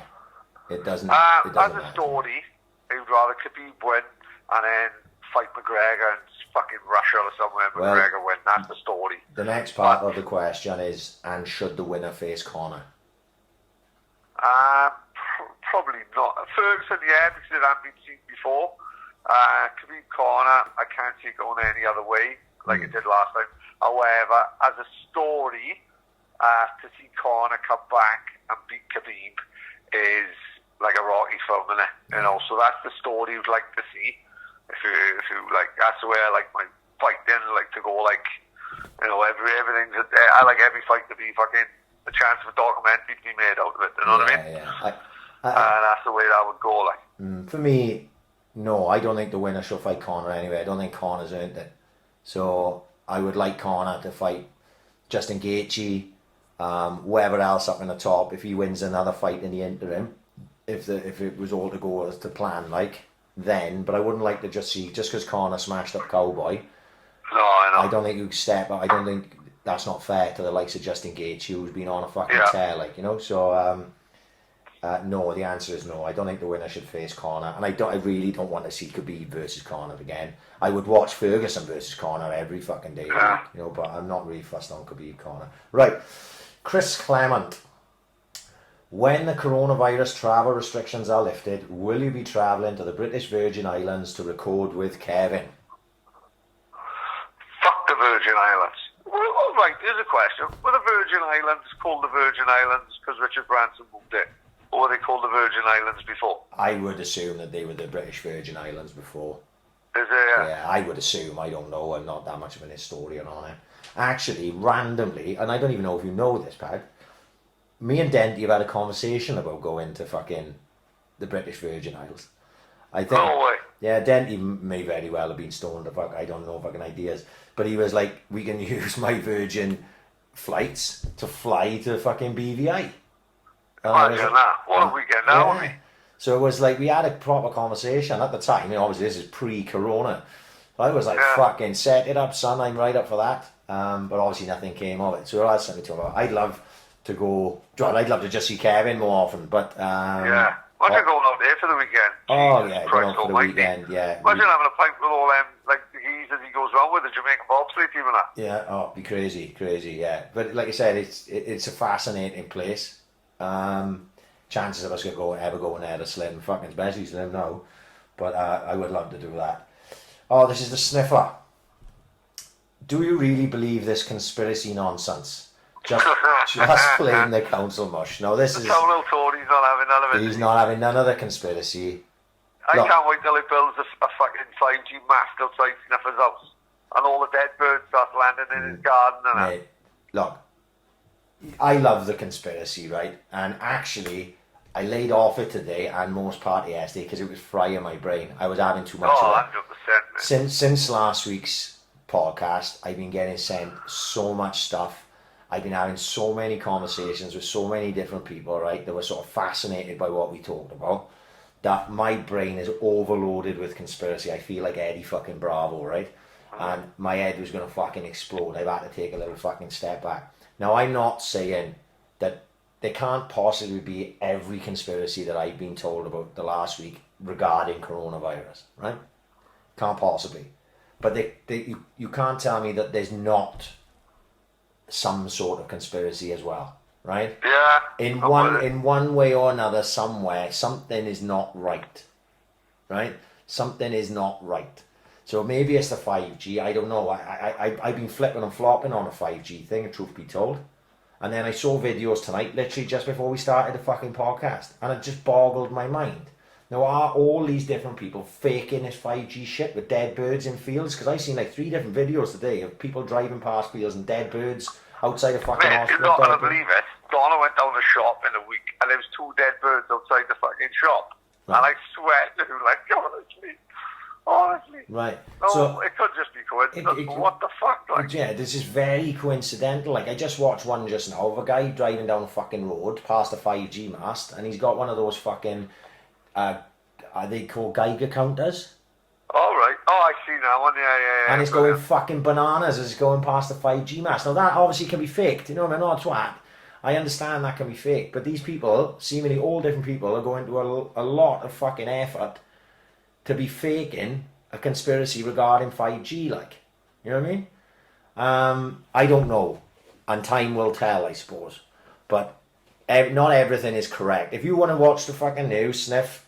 If you want to watch the fucking news and believe everything you're told, then feel free. But I don't. I question everything, and then once I've questioned everything, I question everything again, and I question everything. I question the fucking conspiracies. I don't take them as gospel, but I look at everything and question fucking everything. It fascinates me. So obviously, if I see something, even if it's conspiracy, I'm not going to jump on the back of it if I don't believe it got some fucking merit, like, you know what I mean? But what is going on now and what we are living through currently, there's a lot more to it than you were just seeing on the BBC fucking news. Let's just have it that way, innit? There's more to it. Oh, of course. And that is it. You got anything to add? That's we done, sir. No, I got loads of stuff, loads of questions. Oh, fuck, go on. Well, mate, we got about another hour and a half. Fucking sit tight, we're going to be here all fucking night. I meant to that question, do you have anything to add? Right, yeah, go on. Right, Martin Morland. Choose one of these trips. Jay Harris World title bout at Madison Square Garden, or time warp to a mid-20-year-old's weekend at Tiki Beach. There's only one winner for that for me. Oh, man, imagine going to that, innit? Yeah, it's Jay Harris in Madison Square Garden. Oh, Come man, on, all day long, like. Yeah. And the dream would be to fucking do that, and then straight after do a podcast in like a fucking cafe over the road and all that, and a quick short hour. Yeah. It'd be amazing, man. That would, yeah. Look, we big fans of Tiki Beach, but Tiki Beach is going to be there forever. You know, Jay Harris World title fights ain't going to be, you know what I mean? So, you know, that would be my choice out of those two. I would love to be. It'd be amazing, wouldn't it? It'd be amazing. This is Dunk again. If at the end of all this you had the choice of going on a bender with your mates or taking your partner out for a romantic evening, what pub are you meeting your mates in? Oh, we sort of already done this.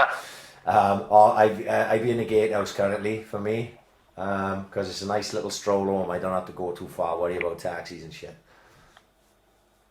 And I'd be with you, kid. Yeah, there we go. Gatehouse it is. Downtown Owl Brown, still my favourite name ever.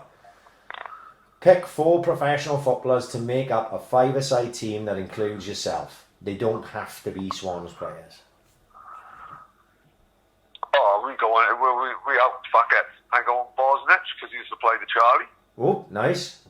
Yeah, I'm going Tony Adams, because he was a pisshead, but then once you realise that his missus is leaving him and the kids are doing all that, we can go to the Sporting Chance place then, Oh, of get course. better. Yeah, rehab. I'm in the middle of the park with Merson. Yeah. Again, just fucking, me and him get drunk as fuck, doing sleeping pills on the head.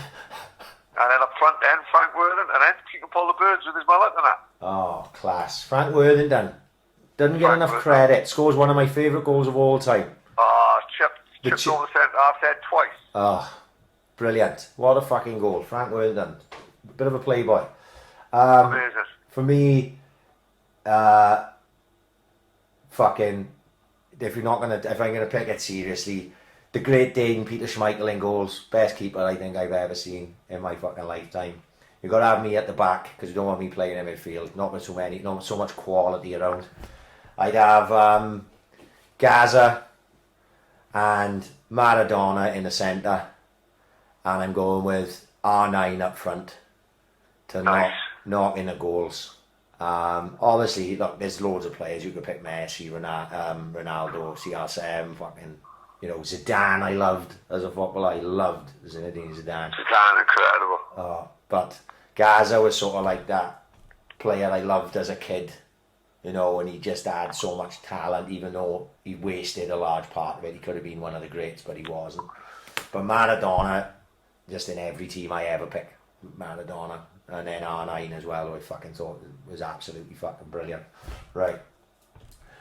This is Doris Lager on Twitter. Ryan, would you rather shag Shakira's body with Paddy's head or get a blowy off Shakira's head with Paddy's body? Oh, fucking not even I'm sure what to make of that. I think I'm a firm believer of you don't look at the mantelpiece when you're poking a fire. So I'm going to be going on Shakira's body with Paddy's head because I can close my eyes, push your head facing forward. The shape is still there. That's what I'm going for. That is my choice. Chippy, what's the best April Fool's prank you've fallen for or heard? I don't fucking know, to be honest. I got pranked in a pub in the Brimellin before. Right, go on. Right, there was a time where Damien and Jason Bragg and them, they would phone the pub and pretend to be someone and then cause just aggro, like, right? So this one day I'm in the pub. We used to go Friday afternoons, right? I work in Royal Mail. Me, Maka, Jason Bragg, Damien. We'd sit there playing cards all day, get fucking leathered. I'd go home by 6:30, head down straight away up for work in the morning, right? So I knew this scam that they'd catch people with all the time. Yeah. So this one day the phone goes in the pub, and I didn't have a mobile phone at that time, so it was basically you found me in my house or you found me in the Bryn, right? So that's where people would ring looking for me, like. So I picked up the phone. Ryan, there's someone for you. So there's a guy on the other end of the phone, and I was with my ex-missus at the time, and he was giving me grief down the phone, like, fucking you were Jane's boyfriend, blah blah blah, I'm gonna fucking fill you in and all this and that. Now, I didn't know who this fucking guy was, and I'm looking at Jason, and I'm looking at Damien, and they haven't got a phone in their hand, and I'm like, who has fucking tucked me up here, right? This guy said he's coming down, I'm gonna meet you round the back now in 10 minutes. I said, fuck, alright, tidy, whatever. I think it's genuine because I can see that Damien and Jason haven't rung and Maka haven't either. Yeah. So I fucking, next thing the phone goes again. Right, I'm outside round the back, come round now. So I go fucking steaming out the pub and goes running round the back to weigh into someone. And there was a boy round the back, right? Fuck. Yeah, talk about wrong place, wrong fucking time. Because I come running around going, fucking hell, come on, let's have it, right? To have a straight now with this guy. And he's like, whoa, mate, what's the matter? I turn round and everyone's laughing like fuck at me, right? I was the only cunt in the pub that wasn't in on a joke. They had got Paul or Sparky, the most unassuming fucking bloke in the pub, who hardly said a word to anyone, and they made him go in the toilet with a mobile phone and ring and cause that fucking scene. And this guy round the back nearly got a winger off me because he was just in the wrong place at the wrong time.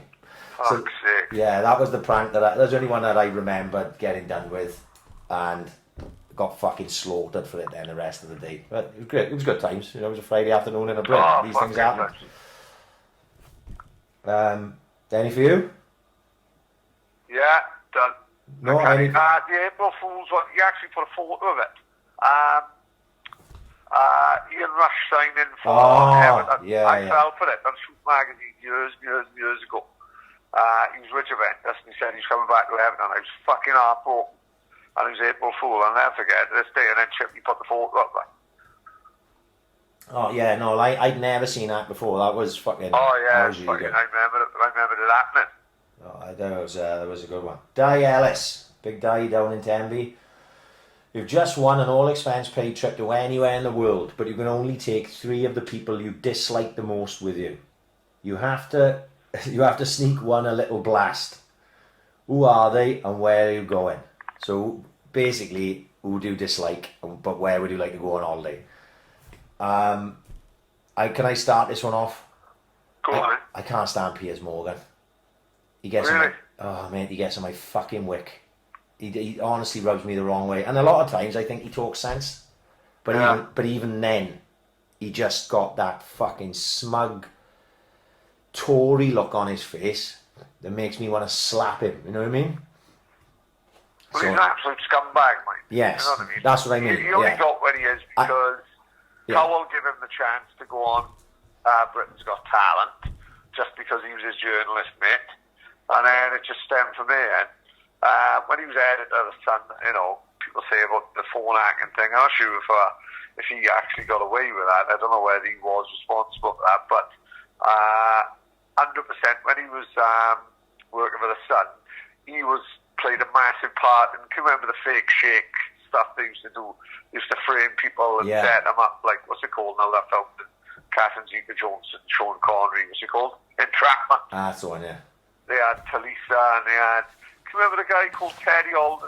He was like a little actor on London's Burning. I remember you telling me about it. He was huge, man. He was massive. And they lured him to an hotel room and they were saying like the Sheikh and all that. And the Sheikh saying he wanted Charlie, but they was promising this kid like a part in a Robert De Niro film, and they promised him the world basically. Like, and he was saying all like, you know, and all the bodyguards were saying, oh, can you get some cocaine for the shake. And he was like, oh, mate, I'm no fucking dealer, like, you know. But look, if you get the shake cocaine, like, you know, it's going to make this deal go through, like. So he phoned up his mate, who happened to know a dealer. The dealer brought some Charlie over, and then Terry all the time. He went to prison for dealing, like, and he never dealt in his life. He served a day in prison. After a day, they let him out. Yeah. Literally, the son just entrapped him, like, you know what I mean? He never fucking been a drug dealer in his life. They just totally set him up. Yeah. They done the same thing to Talisa, didn't they? Talisa, done they done exactly the same thing to Talisa. Promised her these big gigs in Dubai and everything. She made a phone call just to get a fucking couple of grams, and they done it for it. Yeah. Ruined her life, you know what I mean? She was like a fucking judge on the X Factor. Yeah, so Piers Morgan, he can go fuck himself, but if I had to pick one fucking prick, him, Hillary Clinton, we don't like Hillary. We're scared stiff of Hillary. Scared stiff of Hillary. Three, I don't dislike many people, mind. I find that... Who else would I dislike? Oh, I tell you who I dislike, just so we know. Joey Barton. He can go fuck himself, Joey Barton. Right, I got no time for Joey Barton at all. So those three can come with me. That's my three choices. Yeah, I can see all of them in all fairness, like. I can see why you're picking. And where would we go? I don't know. There's tons of fucking places I'd like to go. But I've always had a thing from Mauritius, Seychelles, no, down that type of way. It looks fucking beautiful. No, they have them like huts in the sea, don't they? Maldives, you mean? Maldives, that's the motherfucker, yeah. That's what I meant, Maldives. That, I've always wanted to go there. That's on my to-do list, that is. Anything for you? No, I can't think of any one place that I'd really, really like to fucking go. I can't fucking think. We've been quite lucky. We've been quite a few places, like, so. Yeah. Right, this is Terence Turnip on Twitter. Ryan recently tweeted he wished he didn't mitch off school so much when he was a nipper. He did get Barnsley to the Champions League final, though. I didn't just get in the Champions League final, thank you very much, on Championship Manager. I won the Champions League with Barnsley and the Premier League, and then the cunts went and sacked me after I lost 2 pre-season friendlies. Straight after winning the Champions League. And no way. Always irked me that. Fuck Barnsley. If you could give one word of advice to a young Prids or Paddy, what would it be? Oh, fucking hell. One word of advice. I don't, be a little bit more confident, kid. Because it don't really matter what people think. And when you're older, you realise stuff like that. And when you're younger, you don't always, sometimes you're not always the most confident when you're younger. And if you could transfer it, not like I felt vice versa. Yeah. With Fred Savage. Yeah. Imagine going back to fucking self in school with what he knew now. And fucking you strutting around like Danny's who going it. Oh, absolutely, yeah. You would give 0 fucks, would you? Yeah. I got to be honest, being sensible about it, I wish I got a trade when I come out of school. That was the one. But who's saying that, man? It would have been a totally different person. Yeah, absolutely. I could have left school and gone and been an electrician, my uncle. But you know what? I wouldn't have done fucking 4 years in sixth form, probably the funniest time of my life. Yeah. I wouldn't have gone to fucking Swansea Institute and fucking spent maybe £300 on chicken tikka baguettes throughout the year, but not learning fuck all. But you know what? That's what makes who we are today, isn't it? It would be a totally different person if he was a plumber now and he'd gone to college, we'd got different friends, we wouldn't be sitting here now. Crazy, isn't it? Yeah. Sliding doors and all that, isn't it? But yeah, that would be the one. That's the one thing that came to my mind. This is for you, Pad. John Bailey. Did Paddy get Dawn at a shark Hoover, or did he give her the 300 notes and the Hoover miraculously started working again? Mate, I hope to God she don't listen to this. She'll go fucking mad. I ended up scrimping and getting an Hoover, the make Hoover. It's fucking shit. She fucking absolutely reminds me 3 times a week that I didn't get the Dyson or the Shark. The Shark's too expensive, they're £400. I spent £180 on a car. I'm not going to spend £400 on an Hoover, right? There's no way my Fiesta would be fucking cheaper than my fucking cleaning products. Not a fucking open out. So I bought the Hoover, but in fact she reminds me every week. It's broke as shit. Word of advice to anyone. Don't mind an Henry. guaranteed a Dyson. Go get a Shark. Do not buy the brand Hoover. It's fucking shite. And I hope she can't hear this now, because it causes arguments every week. Right. This came in two different sort of forms, but it was from Jamie Smith and Andrew Thomas. As number one taxi driver in Swansea, what's the most frightening fare you've taken? And as Paddy is a postman, what's the biggest scare dog chase you've had delivering mail? Oh, German Shepherd, a bony mine. Oh, man, it was like a police dog, man, attacking me. Lumping, fuck. I felt like fucking Liam Neeson. What's that film with the wolves that after him? The Grey. Oh, The Grey. Oh, lumping, fuck, man, unbelievable. I literally fucking, it was literally like, the fucking, the dog handlers, when they fucking dog grabs your elbows, that. I feared for my life, man. That's how bad it was. It was real scary. Oh man, I had some fucking bad ones as well with dogs. You know, I didn't actually ever get attacked properly. I got nipped a few times, you know what I mean? But I got chased. Like I was quick. I could get away majority of the fucking time. But I shit myself on a number of fucking occasions, like, you know, with fucking dogs. As regards most frightening fare in a taxi, if I told the story, I'm still in two minds whether to even tell it, because Really? I don't think people would believe me. Yeah. I don't have to name anyone. Should I tell it or not? If you think you're going to get into anyone in trouble, no to bother.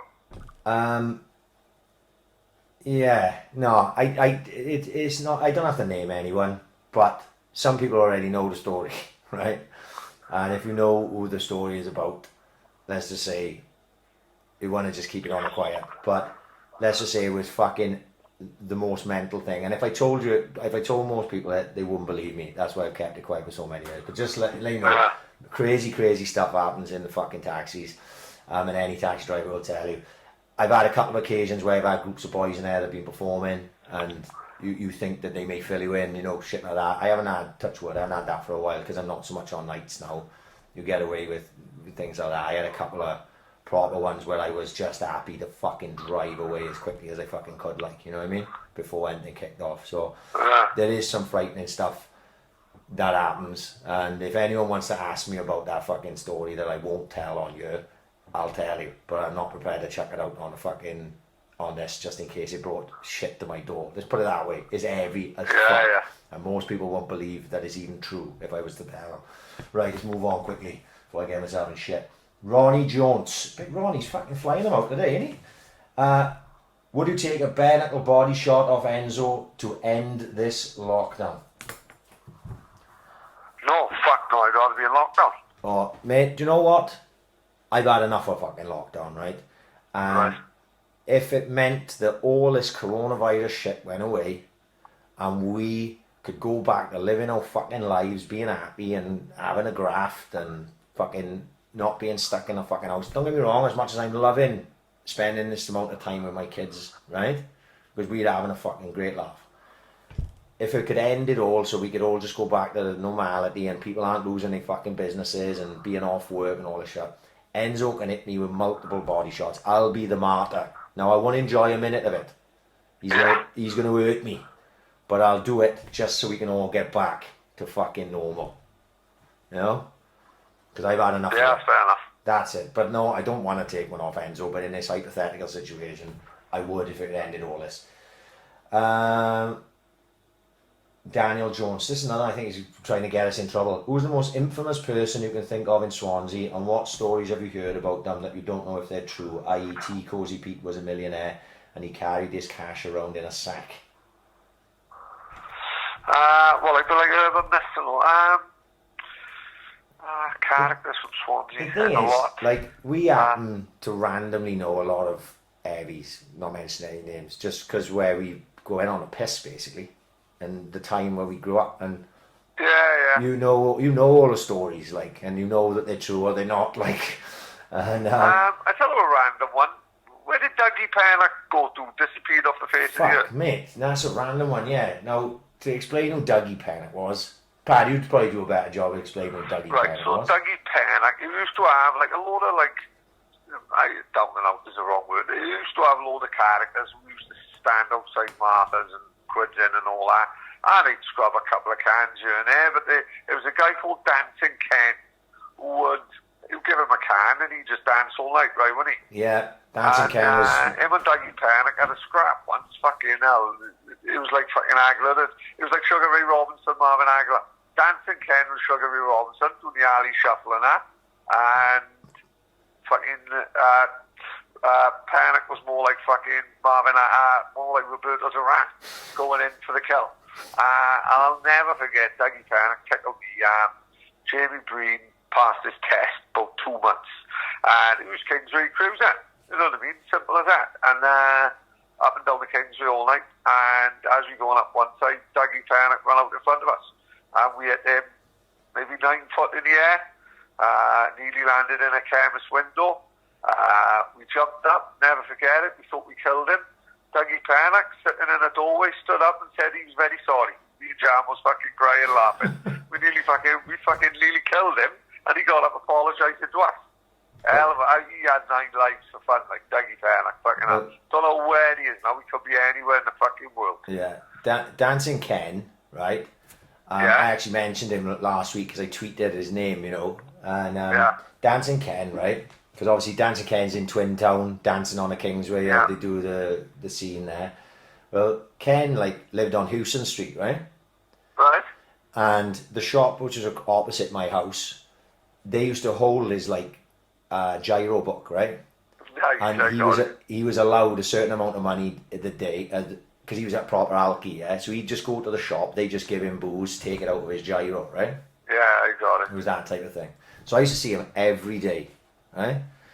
And one day, I can't remember what I was with. I was either with probably Adams or Mansell, and we saw him sober. It was weird. It was really, really weird. Morning, gentlemen. Yeah, no, it was. It was a bit like that. Like he was walking down my street. We always used to talk to him. He was always leather. Go on, Ken, give us a dance, and he'd be fucking dancing outside the shop, pissed as fuck. There's one day we see him. All right, Ken, how's it going? And he was like, all right, boys. I was like, fuck, when we not bevied up, like. And he was like, no, I've got no money left on my gyro, so they won't give me no fucking booze. And he was sober. Oh, mate, he started giving us a big sob story about how he'd fucked his life up and lost his family and blah blah blah blah blah. I nearly in fucking tears by the time he finished. Like, Dad, I'll go get you a flag and a bow now, get you dancing again for fuck's sake, because this is depressing as fuck. But another one though, where's he now? You know what I mean? Is he brown bread? More than fucking likely. I know, fuck, could be anywhere. Yeah, Dancing Ken, another legendary face. Paul Phillips. What was the last beer you had in the Bryn before it closed? I would have absolutely no idea, but it would probably be a Strongbow.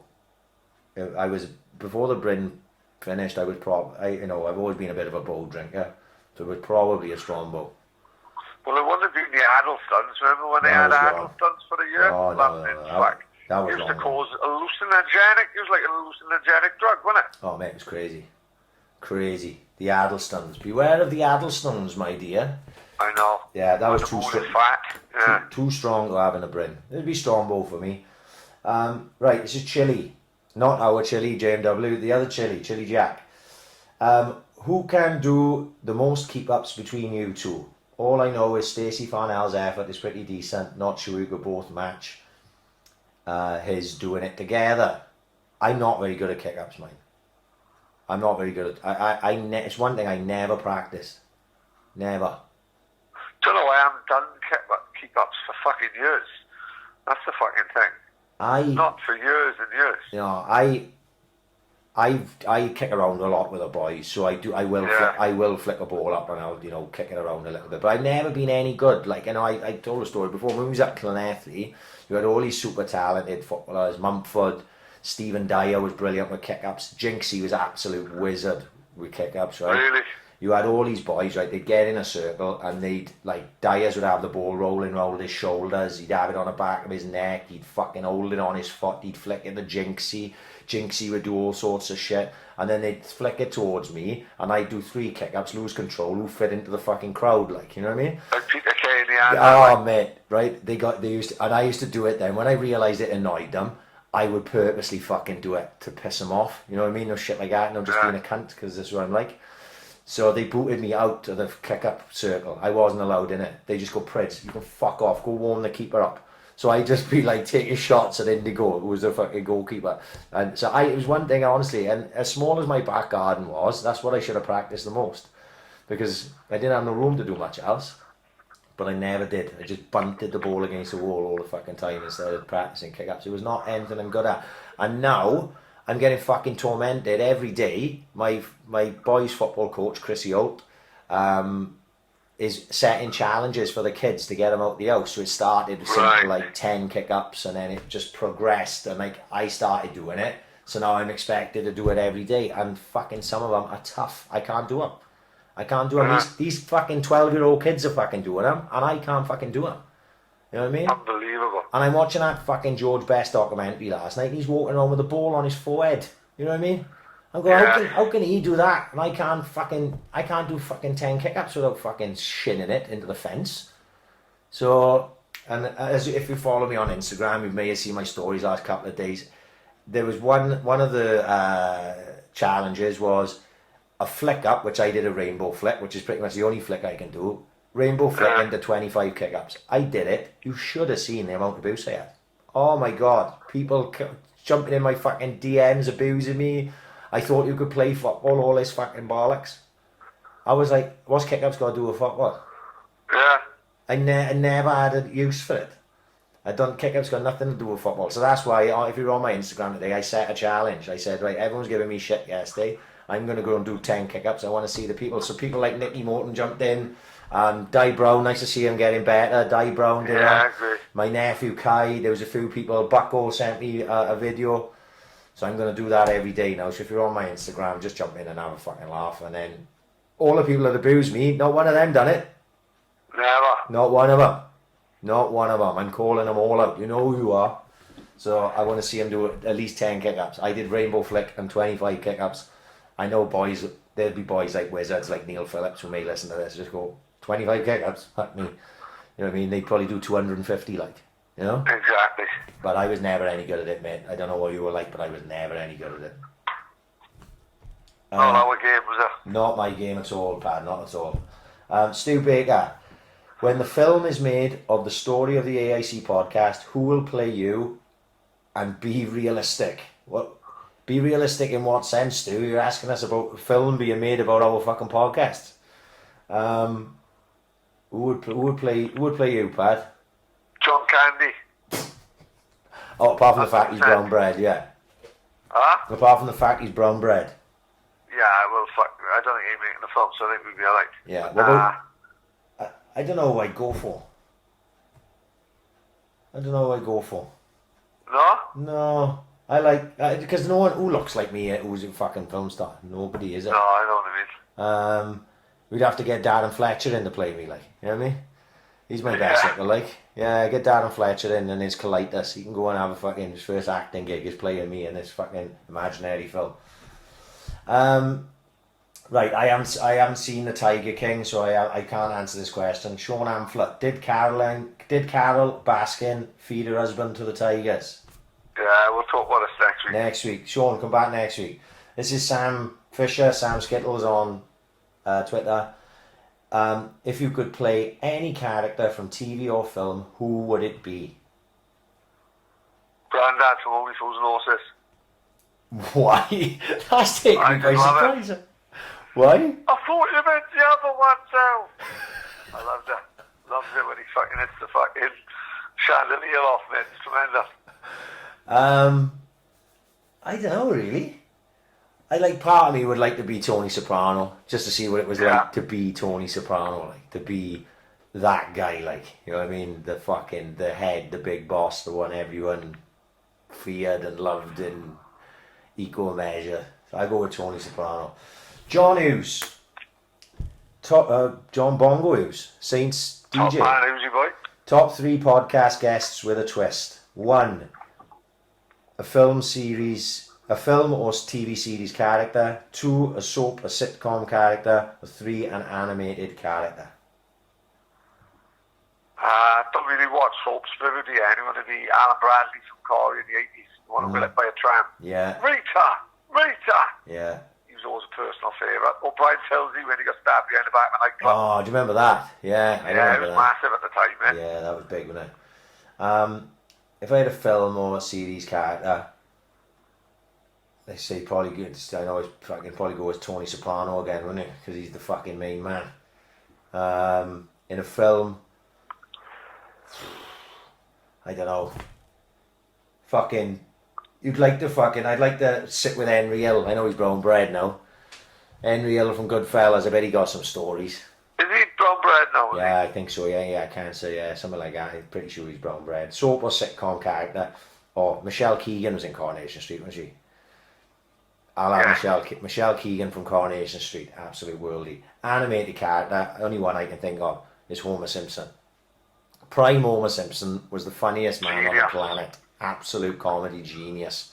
I don't know what the Simpsons is like these days, but classic Simpsons is still funny, and Homer's the fucking main man, so it would have to be fucking Homer. What about you, Pad? No, yeah, You're gonna Homer's go the with man that? in his day when he... Yeah. Nicky Manson, the Mance. Any chance you can make the podcast last 6 to 8 hours? Not really. Nick, we got 3 hours now, and we got probably another 20 minutes or so left. So sadly, I could fucking work at 4. 6 to 8 hours is probably out of even our realms of fucking possibility. Who gives you fucking 3 hours apart from Joe Rogan? I You know what I mean? fucking know it. All for fucking free as well, mate. No problem at all. Yeah, exactly.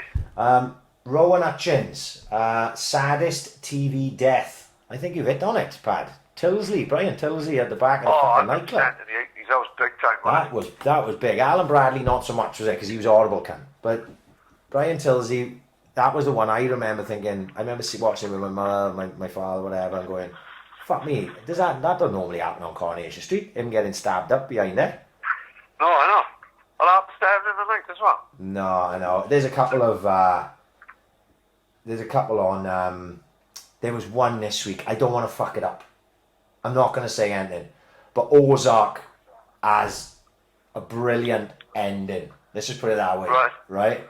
And it's surprising, but that's not the sad one. The sad one comes a little bit before, but you'll know when you see it. But there's a bad one. There's a pretty sad one in Ozark coming up, and obviously there's a few in The Sopranos that I didn't like. Bobby Bacala getting killed. I quite like Bobby Bacala. He's a nice guy. You know what I mean? Leon Reynolds. Can Paddy remember the time I was round his place with a bag of discos? I remember arriving and that's it. Bag of disco biscuits, definitely. Was it really? Yeah, I think so. It was back in the kitchen party days. And we had the smoke machine in here and the disco lights and all that. Our kitchen was in the middle of being done. You've been in a Razor-like days, Razor-like blasting. Razor-like, Joy Division, with big nights. Boxing Day, I believe it was. Smoke machine. Left at about 7 in the morning. Fucking great times. Donna comes downstairs dressed as a chicken. That's genuine. Yeah, it was all happening. Right, we don't go last 3, but they are big 3. They came in late. These are the ones you gave to me late. Our mate Glenn the Sledge Williams. Love him. Yeah, Glenn on Instagram. This came from. These are non-Twitter ones. It's on Welsh MMA fighters. Who would be the best on the sesh? Who would be out the longest?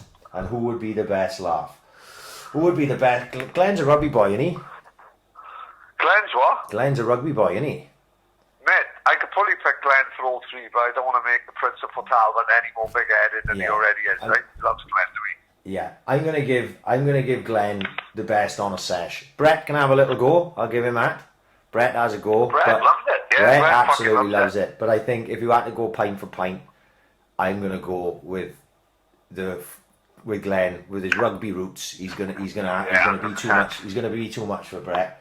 Who would be out the longest? Garrington could have a slur. I'm big Who? fucking. Oh, Garrington. Yeah. He was a big old boy, wasn't he? I just call him a big girl. Fuck, obviously didn't mean that. Fucking up. Yeah. Yes, they call him fight of the night of that fucking best fight I've ever seen. Yeah, it was a wonderful fight, him and Sophia Bogachu.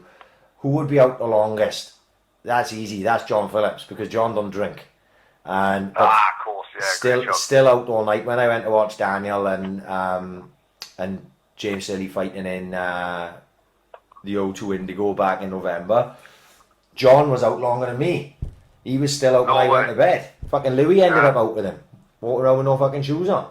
So John would be out the longest. Who would be the best laugh? I'm going to go with Brett. I've spent, plenty of timing. Brett's company. He's a fucking great boy. He's a good laugh as well. So that's what I'm going to pick for my 3. Yeah. There we are. Yeah, I'm with you. I can see all them. Right. Perfect. This is one for the 2 of us, Pad. This is from Brooksy on Instagram again. Give us both your top 3 TV shows. You want to go first? Right. So we're gonna go with The Sopranos. Let's see, I have to pick a top 3. So we're gonna go definitely The Sopranos. I think is my number 1. Yeah, and I think I'd be alongside you there. If you're going to have a back catalogue of pure class, you're going to have a comedy, you're going to have Old Fools and Horses, or like the time period they were on is unbelievable fucking rate and fucking time and fucking comedy. Yeah. Fucking unbelievable. So I'd have The Sopranos, I'd have Only Fools and Horses, you've got to have something they can watch. Series 1 to 6, Game of Thrones. The last series. Yeah. Game of Thrones, perfect carry. Right? Hello? Are you still there? Yeah, I'm here. Sorry, it sounded like you cut off then. Sorry, Pad. Go on, carry on. Did you hear what I said? You are? Did you hear what I said? Game of Thrones. Game of Thrones 1 to 6 or 1 to 7 is perfect carry, innit? Yeah, it was brilliant until they started writing it themselves. Exactly. That's where it went. When they started going off the source material, which was the books, that's when it started going to shit, sadly. But pretty much the first 5 series were fucking perfect, like. I think that's why I wouldn't pick it, sadly, is because of the way it sort of went downhill. But for me, top 3 TV shows, we're both huge Sopranos fans, everyone fucking knows that. For me, it's Sopranos, then The Wire, and then The Shield. I absolutely love it. I was a big advocate of that. Massive, still am. I'm telling everyone who's never seen The Shield, Yeah. start it tomorrow. If you're looking for something to fucking do and you've never seen The Shield, start The Shield tomorrow. You will not regret it. It is one of the best TV shows ever made, and it never gets the same plaudits that The Wire, that The Sopranos, that Game of Thrones, that Breaking Bad ever get. The Shield. There we are. That's That baldy guy, the governor, innit? yes, Vic Mackey, one of the nastiest pieces of work ever, and he's a copper. Brilliant. Yeah. Absolutely fucking brilliant. Top 3 documentaries. Oh, fucking hell. I know off the top of my head, I should have probably, well, I did. I had these questions late, so I couldn't do much research on it. Fucking hell. Off the top of my head, there's a documentary, little known documentary called One Day in September. Right. And it's about can you remember Israeli took over the German Olympic Games Right. and took hostages, narrated by Michael Douglas. Yeah, they made the film about it called Munich, didn't they? That's it. Well, Munich was the aftermath of what happened. Right. Munich was the story about how they went looking for revenge from everyone who was involved in it, Right. randomly, like. But One Day in September is the documentary about that, and fascinating documentary. The Maradona documentary, the new one, absolutely fucking superb. And Senna's on ITV2. I've seen it about fucking 4 or 5 times. I can watch it easy. Senna's absolutely amazing documentary. I just can't think off the top of my fucking head. I watched so many. Yeah. I can't think now. Fucking The genuinely. Ric Flair one, who liked it? Oh, the Ric Flair. A lot of ESPN 30 for 30s, fucking class. And Amazing. the one that sticks with me, Unguarded. Carlos, Two Escobars. The Fab Five is really good. These are all basketball ones that I've watched. Yeah. There's loads. ESPN 30 to 30 is a fucking class. If you can watch any of them, they're always well done. And that's why that fucking Last Dance, the Chicago Bulls documentary, because it's coming from ESPN footage, that's why it'll be good. Because they're fucking great at what they do. You know what I mean? When We Were Kings is a great documentary. When We Were Kings is good. Muhammad Ali, story of the Rumble in the Jungle. The Tyson, I don't know if it's a documentary, but the sit-down film when he's describing his career. Have you seen that? Right, it's like a stage show, isn't it? And girls Yeah. go to see it. Yeah, but there's a film of it in there, and I saw that. Yeah. I saw that years ago, and I remember that. But it's not quite a documentary, but I'll have to come back to me on the documentaries. I watch so fucking many. I can't think. Top 3 movies. I know it's fucking cliche, right? But you've got to pick films that you don't mind watching over and over again, innit? So I'd probably say Goodfellas, Shawshank Redemption, and The Godfather Part 2. Well, for me, 3 strong films. Oh, mate, they're all classics. They're all absolute fucking classics, and they would be in the upper echelons of most people's, most people's films. And I would honourable mention, City of God. Yeah. Honourable mention, Usual Suspects. The usual. The problem is with trying to pick 3 films is I've got like probably 150 that I could put in my top 3. Exactly. Depending on what day it is. The next question actually is top 3 movies as a kid, right? You watched as a kid, like. Right, go on. Brilliant question. What I used to watch this film as a kid, right? It's called Alligator, right? Yeah. And it's got, fuck me, I can't think of the fucking guy's name now. He's in Breaking Bad, and he's the guy who hides Saul. He's in Better Call Saul as well. Is it Robert Wagner? Oh, yeah. Is that, you know what I'm talking about? He's also he's art to art, like, yeah. He's in Jackie Brown as well. Is that Robert? Yeah. Yeah. He's in this film called Alligator, and I used to watch that film over and over and over again. And it's a proper cheesy 80s like horror film, and I used to watch that over and over as a kid. But then obviously you've got the classics like The Goonies, fucking BMX Bandits. Oh my god, fucking films I was just about to say. What else would there have been? Fucking, I think of when I was a fucking kid.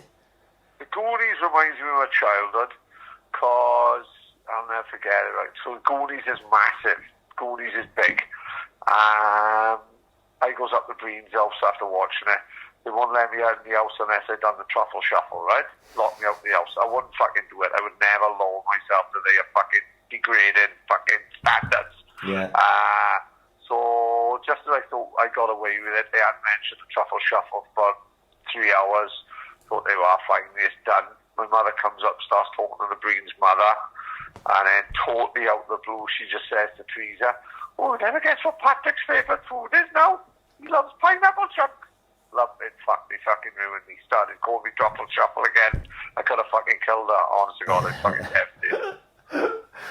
Another one for me, actually randomly, because I was always a huge fan of movies even when I was a kid, but my auntie, I watched Aliens with her the first time I watched Aliens.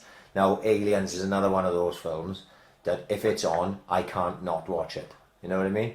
If I leave here now and I decide to chuck a fucking TV on and Aliens is starting, I'm going to be up till 2 in the morning. Fucking forget it. Yeah, it's one of my favourite films of all time. And it's not dated. It's still as good a film as it was in whenever it came out, 89 or something like that. It's fucking, I love it. So Aliens would be on my top 3 movies list, along with the likes of Shawshank and fucking Goodfellas, Casino. You chuck all those in. Big shout out for the Warriors. Right, yeah. Especially when we were young, Mansell loved the Warriors. Warriors was on all the time in Mansell's house. Even though I was a bit more of a fan of the Wanderers, which was another gang film that came out around I think it was a little bit before the Warriors, but they're big shouts. Right, move on from that. The very last question, Pad. We're nearly there. You can nearly go to bed. It's from our good friend, one of our favourites, Darren Bushby. Actually, apart from when he did the question on the live podcast, this is the first time he's ever asked an Ask AiC question. Yeah. Right. When is he going to come on, innit? When is he going to stop being such a big queen and just get on here? Right. What's the best WhatsApp group that you are in and why? Who's the funniest? Who's the most controversial? Who's the biggest conspiracy theorist? And who's the biggest twat? I got 2 strong fucking groups And me. Well, I got three real strong groups. Right. But so, what are they called now? If I jump in ahead of you, I'm gonna go with the group Bush Bees on, right, with us, called Currently Aliens with Reagans. Yeah, that's the same. I go the same there. And why? Because everyone in that group is not fucking well in the head, and that's what's so fucking hilarious about it. Is just the shit that comes out in that group is fucking always funny to me. Always funny to me. Who's the funniest in the group? I know all the boys are pretty funny, to be fair. Yeah, I agree with that. The boys crack me up, and everyone cracks up in different ways. Like, and I'm sure anyone who has a WhatsApp group, boys crack up in every different way. I know that's a bit of a jib, but I don't want to pick one over another. Who's the most controversial? I'd probably go with Luke. I could name one there, but I probably won't name him. He's fucking got quite a good job, like. Been on the podcast quite early on, like. Yeah. Who's the biggest conspiracy theorist? That's probably me. In that one. Yeah, probably, yeah. Probably. It's between me. Denty likes a good conspiracy as well. Who's the biggest twat? I think that's probably me as well. I'll give myself that one. Definitely the last few days, like. Oh, mate, I had a stinger. But, yeah, so that's that. That is 3 hours, 14 minutes of Ask AiC questions. I don't think I missed anyone out. Oh, I got another WhatsApp group. I got the Aliens with Reagans is one. Go on in. And then it was called Wife Beaters last time I looked, but I'm looking now. It's changed to, sounds great. It's changed to Pedo Catchers and 5G Virus. Right, I love it already. You know, already. And let's just say the biggest conspiracy theorist in there is my mate Josh Brain, like, because he comes up with some absolute fucking tremendous ideas that make even fucking my brain fry. Love it.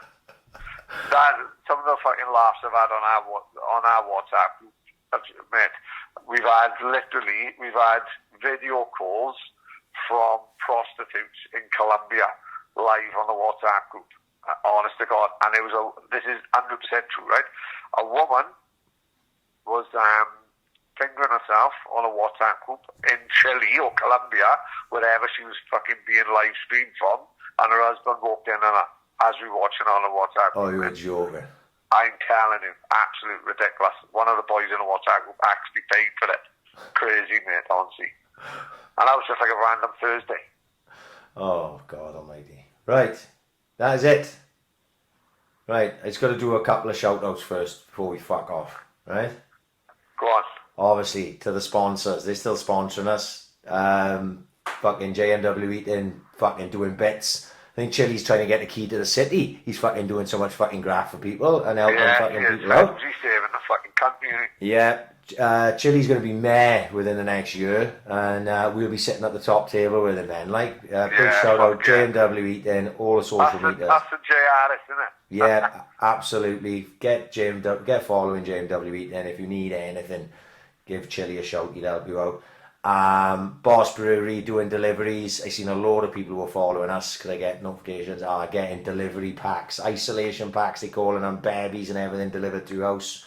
Get hold of fucking Boss Brewery, and they'll be dropping beers around your house as quick as they can.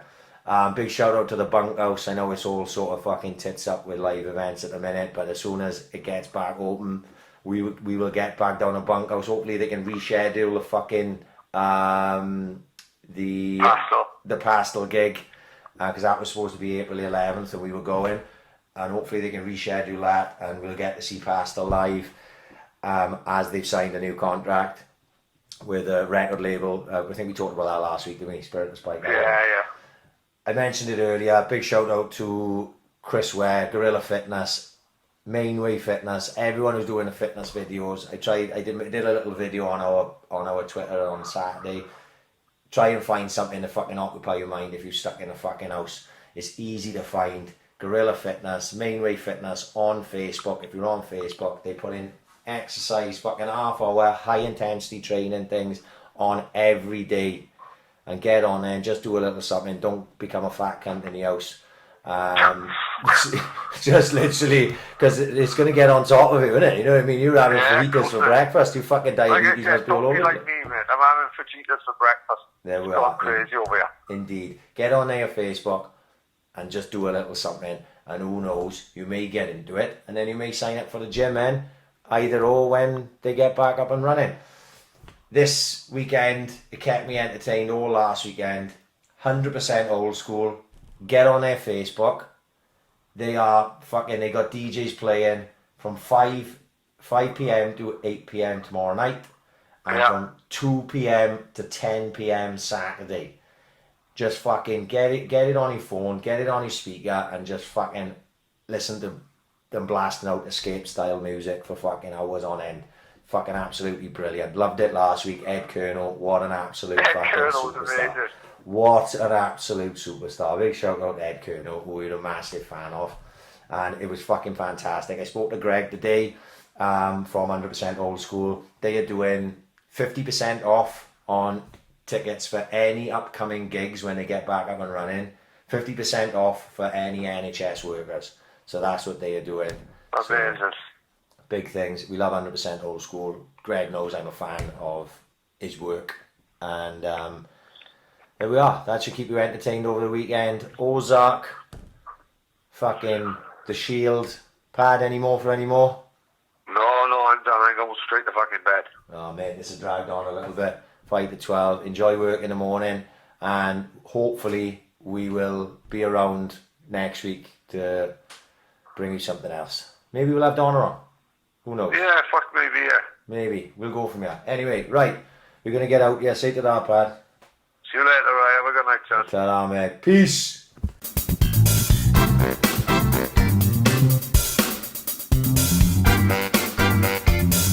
Ambition is critical.